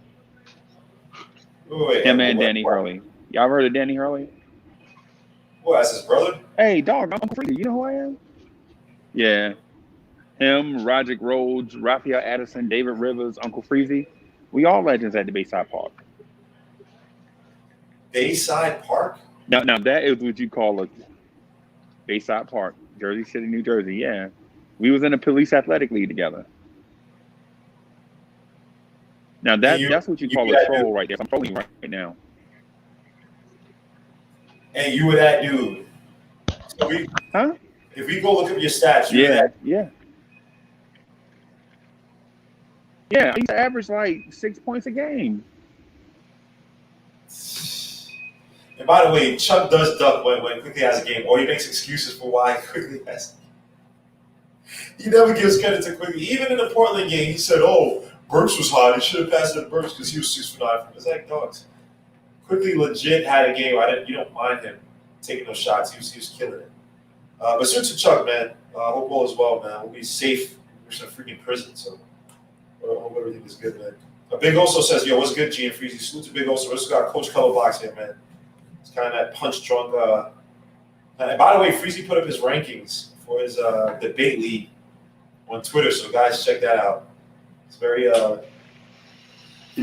entertaining. Man, you gotta get a replica championship level belt and then send it out to the guys, and they gotta mail it around to the. They gotta add like a pin or something. They gotta add like something. You know what I mean? Just keep adding to the belt. There's this freaking huge amalgamated belt with a whole bunch of pins and shiny little things on there. That's what I wanted to do. I don't know how safe it is to mail around the belt though, from guy to guy. I don't know how safe that is nowadays. That's the only reason. That's the only reason why I didn't do. Because I could have got like a cheap $80 belt and mailed it around, and like kept putting people's names on it. But you know. Oh, they asking what are the rankings? Oh, we go on Twitter. Yeah, hey, so the ranking. Yeah, so if you go to Twitter and search for I should have put a hashtag out there, but I didn't. Dag it. I didn't think to do that. But search for my profile page and you'll see the ranking. If you're not following me, just go to my profile page and you'll be able to see it. Let me check. All right, here it is. So you got number 1, Kevin Wright. Number 2, Sports Vibes. Number 3, Chuck B. Number 4, Tony Crow. Number 5, Raphael. Number 6, Mo, number 7, JD, number 8, Uncle Fulio, number 9, Zach, number 10, Eric G, number 11. Evergreen didn't fight yet though, right? Nah, he didn't fight yet. He didn't debate yet. So you put him over Latrell Sprewell, Joe Madden, and That's why he's ranked so low. Wow. And yes, Yeah, I none am of them debated either officially. I'm chill right now. I always look tired when I'm glazed like this. Trust me, I'm a night guy, so I could. That's not a healthy thing because I'm working, but I'm a night guy, so I look tired, but I'm not really at time. Just watching some Arizona State to see a Josh Christopher versus Oregon. It's an old game, but yeah, we just chill. They said too low on JD and ESPN. Josh, I'd like to see Chuck versus Zach. Yeah, that's a heated rivalry right there, man. Chuck versus Zach. Because Chuck has some words for Zach, man. After the the Knicks debacle, where he was going against Tim, and Chuck does not forget, bro. He does not forget anything. Yeah, and Chuck, and what Chuck has to do, man, is remember that everybody that marks at him, it is not worth going and debating and talking to. You know what I'm saying? You know, sometimes you got to pick your battles. No disrespect to them. But what Chuck don't realize is they're making a name by just going at him. You know what I'm saying? Sometimes Chuck, just chill out, man. It's like how Legion does. Yeah, huh? They're killing you, bro. They said JD is too low. C-Mac said that. Hey, man, he only debated one person. Really? I heard he killed it yesterday, man. I missed that one and I came in late. They said he killed his debate yesterday. He came into a freestyle battle with written bars. See, but Freeze, you got to change that format up because it's like you got to get to where they're just two contrasting views where two guys disagree on one thing, like vehemently, right? Versus they might agree halfway or something. So because that's when you have some of the biases come in. Like if you want to make it super dupe or try to make it as objective possible, have those guys literally have two sides that they legitimately like. It's two contrasting sides. Like Knox should start versus Knox should start, and it's two guys who like there's no in between. You know what I mean, the freestyle thing is what it is, but freestyle is kind of all over the place. So just have three of the what's the name? 3 contrasting views, and you can just ask them, and they'll give you the views straight up. Yeah, I understand where you're coming from, and that makes sense, man. But I'm willing to do it if they bring up the questions themselves. But okay. I'm not gonna do it because I already have too much work to do just to get it off myself. You know what I'm saying? Like I'm the timer, I'm monitoring the chat, I'm putting the matches together. You know what I'm saying? I'm doing all that stuff. So then if you ask me to add questions too, it's just too much for me to do at one time. Greg has he said he needs a JD versus Gamer. I gotta see JD's match, man. I apologize for missing it. Ismaru says I'm the Big L debater. Thank you. That is great. That's a great compliment, man. Big L is definitely one of the greatest spitters, even though he died prematurely. One of the more talented spitters of all time. Question number 2 was that. Yeah, what was it? Let me see. Check my response there. Oh, that's Jonathan JD. Oh crap. I'm so slow, man. Yeah, that's JD. Yeah. Oh crap! Salute, JD. I apologize, man. This guy's giving me super chat. I apologize, bro. Holy crap! I am off. I don't even be putting 2 and 2 together when I see certain guys' names. They're like, oh, that's shit. But salute to JD, man. Salute. We need to get Isaiah. We need to get Chef Zay into it. You think Chef Zay will do it? Talk. Chef Zay's just gonna talk. So he's not gonna do anything. Josh is the new boogeyman debate. He gave first KO in the debate. Oh my gosh, I'm just gonna enjoy watching this, man. This is fun, man. This is fun to watch this. Yeah, I'm gonna try to edit it today, and just do the debate part of it, and put it out as a video. But the only thing though is, man, you know how editing videos is. So I might start today, and I might not be able to get it out until Wednesday or something. JD, I beat Josh Reddy 3-0. The whole topic was on RJ Barrett, and RJ Barrett was doing bad. Josh, me, like Josh would come in. I remember it was on NBK the other night, and he said R.J. Barrett, that he's tired of seeing games where R.J. Barrett gives you only 6 shots a game. I was like, RJ, if you look on Basketball Reference, RJ Barrett literally only has one game where he has less than 6 attempts. Sorry, 6 attempts. And then he has one game where he has 9 attempts. Every other game he has, I think, above 11 or 11 attempts or so, above. I like to be factual with my debates, but again, I'm retired. You guys have the belt. I'm just here as a spectator. But don't do that. Let him face Sports Vibes. Let him face Chuck. Let him face Rob. Rob wanted to face Josh. Rob asked to face Josh and called him out. So let Rob destroy him. Kill him with that, man. Let me see you guys say. I did see that, and you beat Chuck too. Yeah, Chuck is more Reeves. Josh is a troll. Yeah, he is. We need G versus Nick G. Nick G doesn't debate. That's the thing about like Nick G's a philosopher. He'll be up here we'll just be talking about stuff, and we don't necessarily agree on everything. It'll just be good talks. And I don't think you give us either a minute. It's just we just talk, you know what I mean, about stuff. And right. Chuck. Oh, go ahead. Right. Well, what I was going to say, some people are not cut out for the debates. But like, for instance, Sim Russell is not cut out for the debate stage, right? I know this. I've been watching the dude for like 3 or 4 years already. You know what I'm saying? I know Ron Cleveland is not cut out for the debate stage, right? I know this, right?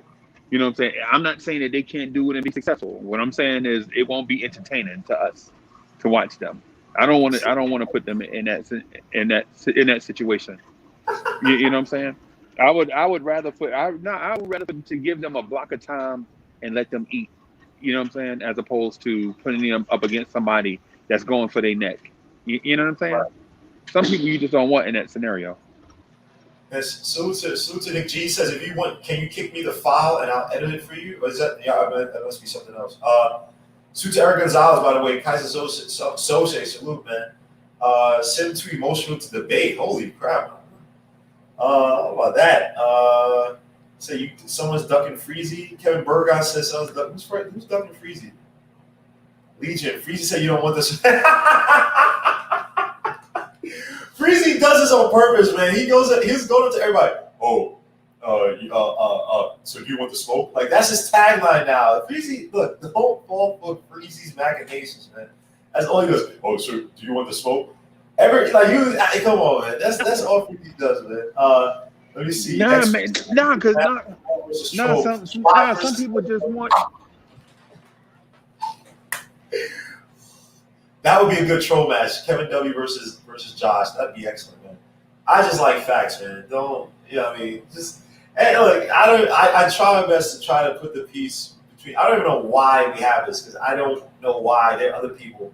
But like I said, Josh, Knicks Fan TV is looking for you. They said you went Waldo missing. If you guys think I'm lying, go to that Wizards post game wrap up part 1. They asked, where is San Diego Josh after that Westbrook take? Because he was, the Knicks got to get Westbrook. And everybody's like, what? And they were asking for Josh 2 times. Some guy named Ari said he killed Josh on the Westbrook thing that Josh went missing, man. So don't come after me. I'm a civilian. I am a retired samurai that walks around the farmlands. I gather water. I drink the water. You know what I mean? I'm chilling. I eat the little pistachios or whatever. I eat the fruit. I watch and look at nature. I think about the good times. I don't fight anymore. You don't want it, Josh. You don't want it. You don't want it. And you already lost to me 3-0. You lost 3-0 to me. That's like when I beat you with the RJ Barrett thing. That's like I gave you 5 points to a game of 15. I still beat you because RJ Barrett was having a terrible time on the court. And I still beat you by supporting RJ Barrett. Wow. That's what I'm saying. Don't come after me. I'm not your enemy. CP Dave and JP. Sorry, J Ellis. JP. Sorry, I swear I'm not trying to butcher on purpose. You got them in the face. You got Rob. Rob called you out that night. You had no smoke for Rob. And Rob was focused. He said, "Yo, you come to RJ." I mean, don't come at me. I'm a civilian, but I mean, Yes, The Last Samurai, man. Yeah, Ari KFTV Debo. I was just saying, man. I'm a civilian, man. Don't. And he said, "Look, you come try to call me Spike Lee.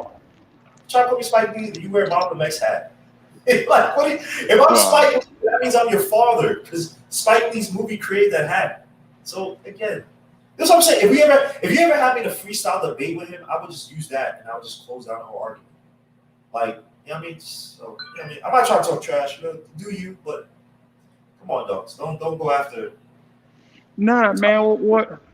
What I'm saying is, and what I've been saying since day one, is I don't want to have certain people in a debate because it don't make sense. You know what I'm saying? Like I legit don't want to see you on a debate stage against anybody else, right? Because we did this back in November, and it don't make for good TV. You know what I'm saying? I mean, nobody want to see that. I mean, who want to see a puppy get hit by a truck? You know what I'm saying? We don't want to see that. Just stay retired. Just mind your business. Don't follow it up. Josh, I love it. You two watchers, Josh said you're boring. Like literally, I got up at it was 2:30, where literally Kevin W was spewing something. Freezy literally cleared out the battleground for me to battle Kevin W at 2:30 in the morning. Like, there's a reason why people keep asking me to fight people to battle. There's a reason why Freezy, even with the Battle League Championship given to someone else, said, Guillermo, I will give you a chance to. I'm like GSP from UFC. If anybody knows GSP, George St. Pierre, that I could be out of the game, and literally Dana White, aka Freezy, will still come in and say, "You haven't fought in 8 years, not 8 years, and how many in the year or so? I will give you a battle against the top contender to take the belt. I come take the belt and I give it up to say, all right, you know what, I'm retired." Come on, man. That's what I'm saying, Josh. You got to speak with facts, bro. I killed you 3-0. That's not good. No, what I'm saying is, when I do that, I just do that to scare them, because they talk tough, and then when I say, well, let me get them, and then everybody back down. You know what I'm saying? I mean, I thought you were understanding what I was doing. I see what you were doing. I mean, you two watchers said, what if he brought in Peter Rosenberg? No cap. You mean now? That's up to Freezy. That's a look right there. Peter Rosenberg from Hot 97. Man. Yeah, that is Peter Rosenberg, the person you're talking to. What? You talking about Rosenberg? Yeah. This person that said they're gonna get Peter Rosenberg. That's how you have him. Oh, he said that's his guy. I mean, that's cool, man. Oh yeah. He is a big wrestling fanatic. Definitely is a big wrestling fanatic. As soon as even though I had my issues regarding that, but he did put a Miguel and J. Cole, because he played the "All I Want Is You" when no one else wanted to play. He used to play it on Late Night with Peter Rosenberg. He was the first to play, and that blew up J. Cole. So salute to that, man. Salute to him. Let me see. He follows my guy selling wrestling. All right, I'll look it up, man. IG. Definitely, man. Salute to you. YouTube watcher, man. Salute, bro. For that, man. See, Freezy, you got your meet in here at 136. There's a few of us here just chilling. You got people here trying to put you on, man. So salute to that, man. Salute to you. Salute to you. I appreciate that, man. I thought he was talking about bringing Rosenberg in to debate you. No, I don't know what he would. Yeah, I don't know a basketball fan like that, but yeah, that was my initial thought. Yeah. Oh, okay. He just hit me up on an IG, selling wrestling. Oh, that's it. Okay, yo, bro. Whenever I do that, it's not that I don't ignore you. I don't know if I'm old. I just don't use like IG and Twitter as much as I should. I'm literally still getting into it. So I apologize for not being as cool. Yeah, definitely. If you want to, bro. Wait, man, did you just say you don't use Twitter like as much as you used to? Did you just say that? No, as much as I should. I do. I'm on that thread. I don't like, as in terms of marketing, like my episodes and stuff, and being as active. Oh, okay. No, I got you now. I got you. Is it basketball? Because I was gonna say, man.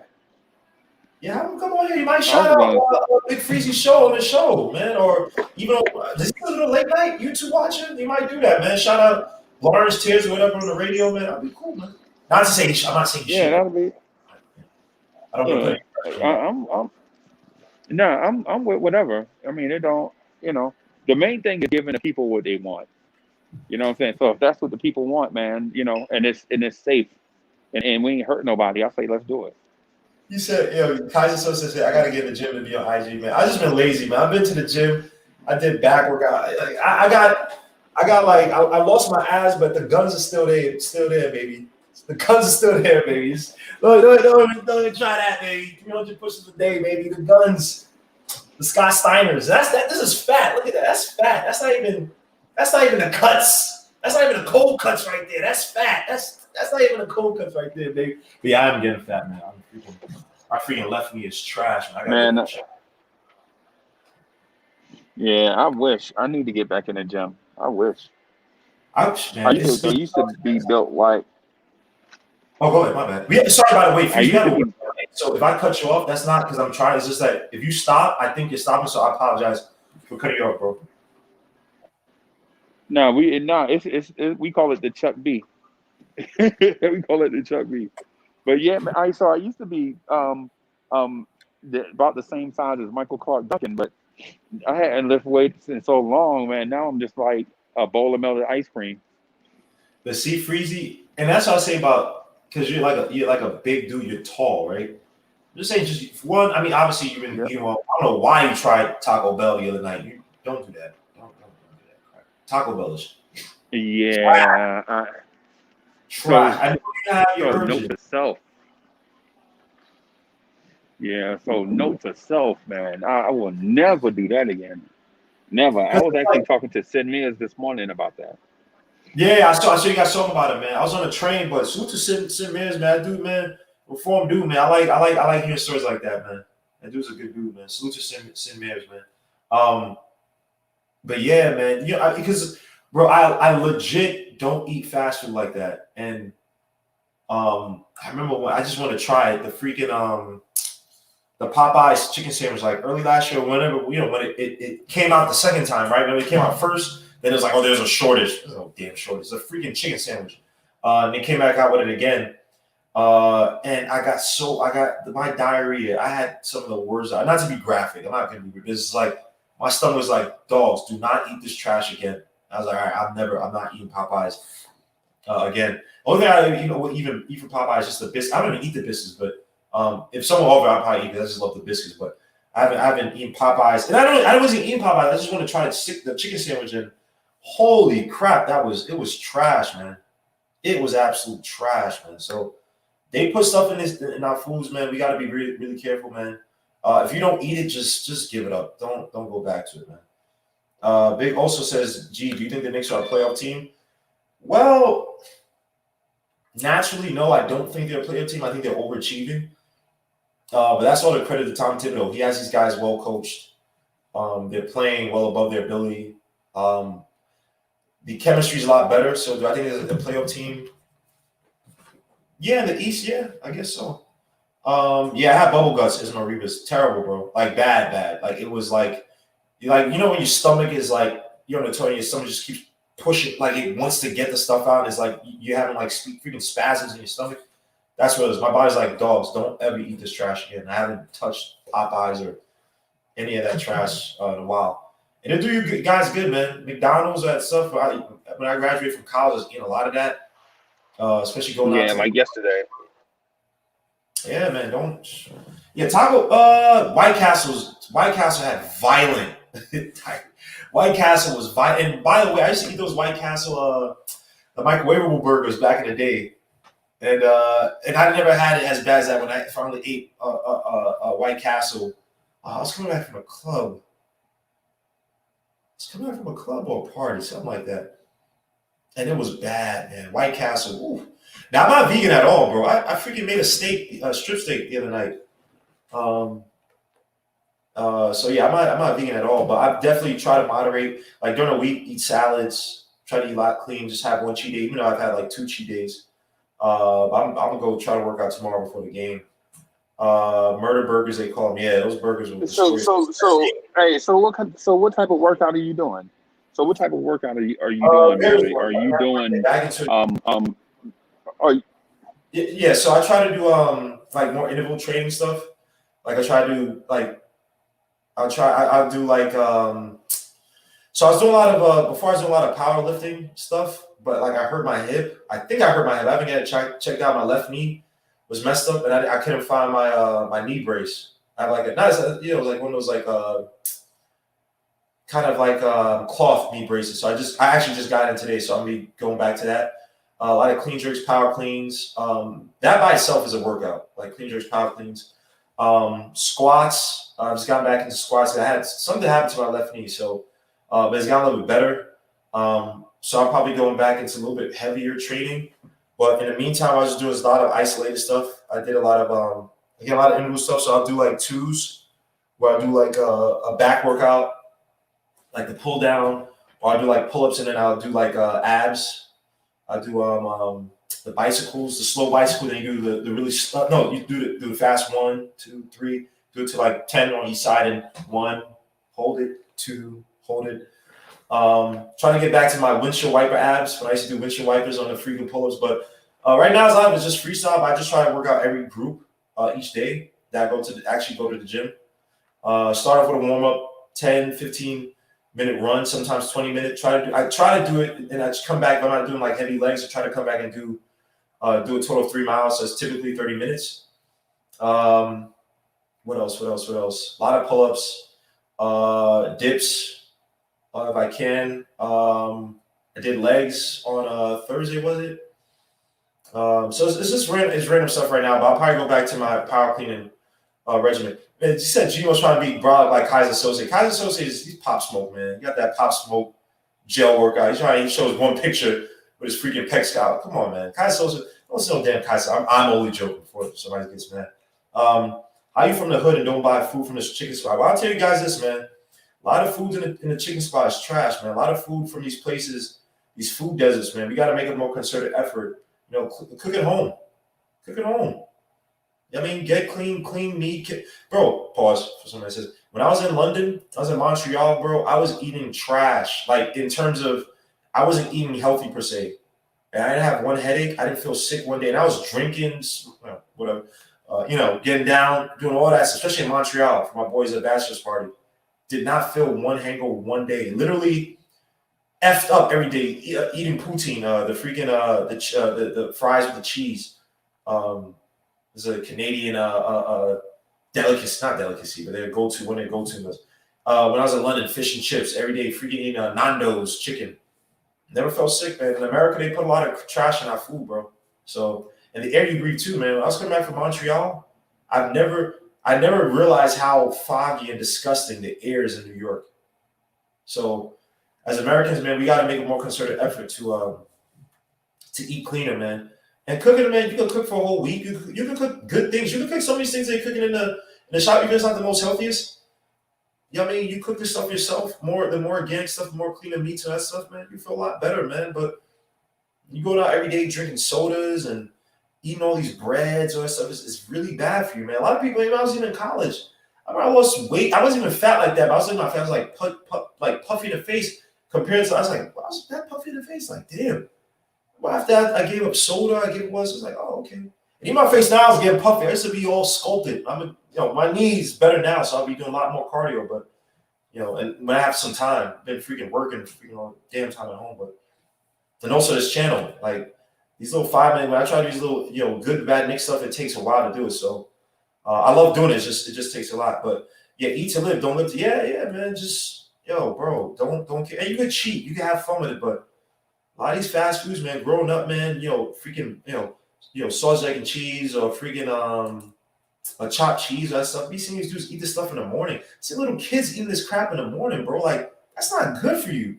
Thank God. I went to school in Connecticut, high school, and we ate a little bit cleaner. It ain't that much cleaner, but I wasn't eating freaking chopped cheese and everything every morning, right? Like, you go to school, a lot of, in the hood, the, black schools, whatever, these kids are like hyped up and want to fight. It's like, it's also because of the stuff you eat, all that sugar, the salts.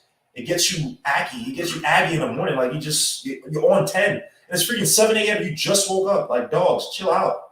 And a lot of these kids ain't even getting good sleep anyway. So good sleep, a lot of water, fruits. Eat fruits in the morning, man. Fruits like that. And veggies. Eat those veggies, man. The veggies. Yes. Yeah, man. Green juice. Yeah, It doesn't have a lot of sugar. So, Let's say a lot of people online, they'll do a green juice, right? Obviously it's good, but they'll put a whole lot of mangoes or a whole bunch of juices. And the thing about that one, if you drink a juice that doesn't have fiber, that's not good for you because the fiber breaks down the sugar. So you need any juice you drink. Like if I drink orange juice, I drink it with a pulp. And I actually like the pulp, but some people make things disgusting. But you need that fiber to help break down the sugar. So please, guys, if you drink juices, drink it with the pulp. If you drink these green juice, if you drink a green juice, I know a lot of people try to go ahead, Feasty, my bad. Oh, I was gonna say a doctor told me that you have to do the same amount of fiber as you take in sugar, because if not, your body will store the sugar as fat. Exactly. It could because it can't break it down at a rate that it breaks down other stuff. Yep. So a lot of water too. That definitely helped me. But guys, when I was a young kid, would never drink water. It's like you drink water and like even now, like I mean, I'm old now, but it's like my body feels it. Like it feels like I feel like Mega Man. If anybody remembers Mega Man in the cartoon, every time he be losing, he get that drink and he drink is like and the meter goes back up. And he'll beat whichever monster it was or robot it was. You know what I mean? So definitely guys, man. Green tea also too, man. I love green tea. Gem matcha. So do you make your own or do you buy it off the shelf? There's a place. I'll actually get it. I think do they deliver? I had so many for my job because but there's a place Midtown New York. It's called the Tea House. Okay. The book house. I'll get it right now, man. It's a really dope spot, and they have really good teas, man. I have a whole bunch. Hold up, I'll get it right now. They have a whole bunch of dope teas, and then Gem Matcha is like my favorite. Gem Matcha, I believe, has the most caffeine. But hold up, give me 2 seconds. I'll get it right now. All right. All right. So, man, so we started talking about. We went from Knicks to weightlifting, eating right. That's dope. So Kevin Bergen, I see you. Chris Chang was good. C-Mac, what's happening? I see y'all, man. Ismail Rivas was good. You see, it's funny. So here's some really good teas I got, man. It's called the Tea House and Books. I believe they have a website, so you can go online and buy this. But I had so many from my job. So this is Sencha. Or Sencha, I don't know how to pronounce it, but it's a little bit more bitter. But I got so used to it. Really good, really good. Also helps with appetite. Gem matcha is my favorite. I take coffee, but because I can't. My body just doesn't do well with coffee. I say coffee. What's this thing called? Espresso shot, excuse me, which I shouldn't, but sometimes when I'm just dead tired, I need that boost, but gives me a lot of headaches sometimes. So be careful. I mean, it's espresso shots, but this, if you drink this the right way, is good, man. Gem matcha, most caffeine. Then just some other ones. I have some other ones, but I have a whole bunch. I don't need to show. But this one too, chai, masala chai. I have one more, but this one's really good. Right. Really good. So I heard that one. I heard that one. Tea House Books. Midtown, New York. Guys, I'm telling you, go online. It's really good for you. Very healthy. Now, I don't drink with any sugar, too. Yeah, I mean, I even got used to not. Yeah, green tea. I've been drinking this for years. Just no sugar, nothing. And you get used to it, bro. A few years I lost. I got a lot of weight, but like that college weight, and I wasn't even fat in college. Just a little 15, whatever. But definitely lost all. I was good, man. Working with my first job. It was good, man. Drink some green tea, some fruits. Whew. Oh, it was good, man. Espresso's cool. It's just, with me, for some reason, like my body with caffeine, I'll get these bad headaches sometimes, man. Like the worst is like on a weekend where I can't sleep. And like I can't sleep. And then I'm staying up, and then I have a headache because I can't sleep, but I can't go to sleep because, the only way I can get rid of headache is I get proper rest. So I'm 33, by the way, YouTube watching. You just turned 28, salute, man. Yeah, I'm naturally. So my mom was like skinny as a toothpick when she was younger. My father is naturally slim and cut. He's like 6'2". My younger brother used to be slim, but he started to do bodybuilding, so he's a little he's not fat at all. He's just kind of he's 6'4", 6'5", 6'4". And then my oldest brother, he just doesn't gain weight. He's just freaking. I'm probably the one that gains the most weight. Because my older brother's just freaking cut, and he walks everywhere like a psycho. So he just has no body fat, essentially. Like you see him now, he's 35, and he's just staying up overnight. What type of fruits? So here's some really good ones, man. Watermelon, excellent, citrulline. All those people that used to make fun of black people, eat watermelon, they're idiots. Like that's why it's one of the best fruits. All you people from down south, anybody who is embarrassed to eat a watermelon, tell the people who's telling you that to go eat it. Go eat one. Go. Screw them. Watermelon is one of the best fruits for you to eat. Citrulline, natural energy, get your nitric oxide out. Nitric oxide up. Also, if you want to, helps with that nitric oxide. Get some blood pumping. That's great for you. Pineapple, excellent for you. Bananas, excellent for you. Some other good fruits. That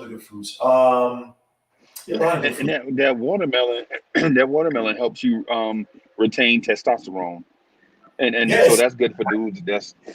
So. I'm sorry. Go ahead, man. Oh no, bro! I keep forgetting there's a delay, so I apologize. Go ahead for you. Now I was saying, so watermelon is good. It's a good testosterone saver. For those that are getting up in age, man, testosterone is what helps you with those gains in the gym, and keep the gains. So it's one of those things that people might want to consider. Forget the stigma behind it, man. I mean, you should be eating that like every day if you can. So the only thing I didn't like was that I hated the smell when you ate the whole. Like when somehow you open the watermelon and you eat it like whole, but then if you come to like piece meat, I love that. But even from the line, I'm like, this is a weird. It doesn't stink. This is a weird smell to me. Like sometimes there's these weird smells that like just bug you. But definitely, sea moss. I gotta hit my boy because I need to get the real sea moss, not that the fake. You got some people now that are trying to sell some fake sea moss. Our barber is Jamaican. Yeah, he's a vegan. No, he's a vegetarian. Rasta. So that's all he eats, vegetables and stuff. Dude is strong, man. He's thin as hell, strong as hell. Cod liver oil is excellent for you. Zinc, it's great for you. These vitamins and stuff like that. Zinc is great for you. Iron. I'm slightly iron deficient, so iron is definitely great for you. In the morning, also green juices. Try to get these juices that really have very few fruits in them. Just green juices. Just kale, celery. Bananas and all that. Try to get in with as least amount of sugar as possible in the morning. How your body adjusts. I'm telling you, once you start eating all that sugar, your body's gonna start eating away. Like, all right, I don't got sugar. All right, let me eat something else in the body. It's gonna start eating away at the fat. You know what I mean? And then I'm not even talking about working out yet. I mean, unfortunately, a lot of black people. Thank God now we are a lot more. It's not just black people, Americans in general. We're a lot more privy to it. Because I'm telling you, when I went to London, I ate eggs. When I would make scrambled eggs, I'm telling you, I've never seen eggs look so ugly compared to what I've eaten. And it tasted good, it tasted fine, but I was like, damn, what the hell be eating the eggs in the U.S. like to making that fluffy? And I'm like, wait, this doesn't make any sense. I'm making eggs the same way, and the eggs literally look like brown crystals. I'm like, I'm trying to make the thing scramble. I'm like, yo, what the hell? So it's like, when you read about like Monsanto and all these companies are putting all this garbage in the foods over here, bro. We got to make a really concerted effort to be a lot more healthier than what's here, man. Because you go overseas, these people eat normal stuff. You go to like Sweden, and these people are skinny, they're healthy, and granted, their portions a lot smaller. But you go to London, these people eating the same fast foods and Nando's and stuff. You look at them, they're healthy in us because we got a lot of vile stuff in our food, man. So, and you can eat, big also, you can eat meat too. I made a strip steak, man. Excellent. By the way, if you make strip steak, man, use rosemary salt, man. Underrated. Underrated. Rosemary salt is, ooh. But I'll eat steak like once in a blue moon. I can't eat steak all the time because thank God I'm on the South, bro, because barbecue is my poison, man. Holy crap. Right. Right. I think. Hey, Doc. I'm gonna get out of here at 2 o'clock, man. I got something that I got to take care of. You okay with Of that? course, man. It's your show, bro. Thanks for having me on, bro. Okay. Suto, Okay. you guys in the chat, man. Chris Chang, Yeah, YouTube man. watch, man. Alton Lee, Big Also Simmons Singh, all you guys, man. YouTube watch it definitely. We gotta link up, man, so you could get your boy in the show, man. So for Freezy, you gotta have Triborough come in here for Freezy's show since they're both wrestling. So definitely have if you want to, Yeah, man. come in. Bless Lawrence Thibs, man. That'll be dope. Yeah, man. Yeah, man. For sure.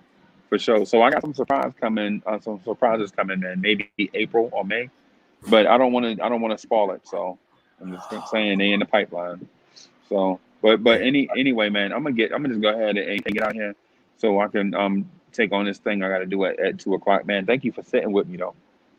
Bro, anytime, man. Got you, bro. Yeah, appreciate you, man. All right, y'all.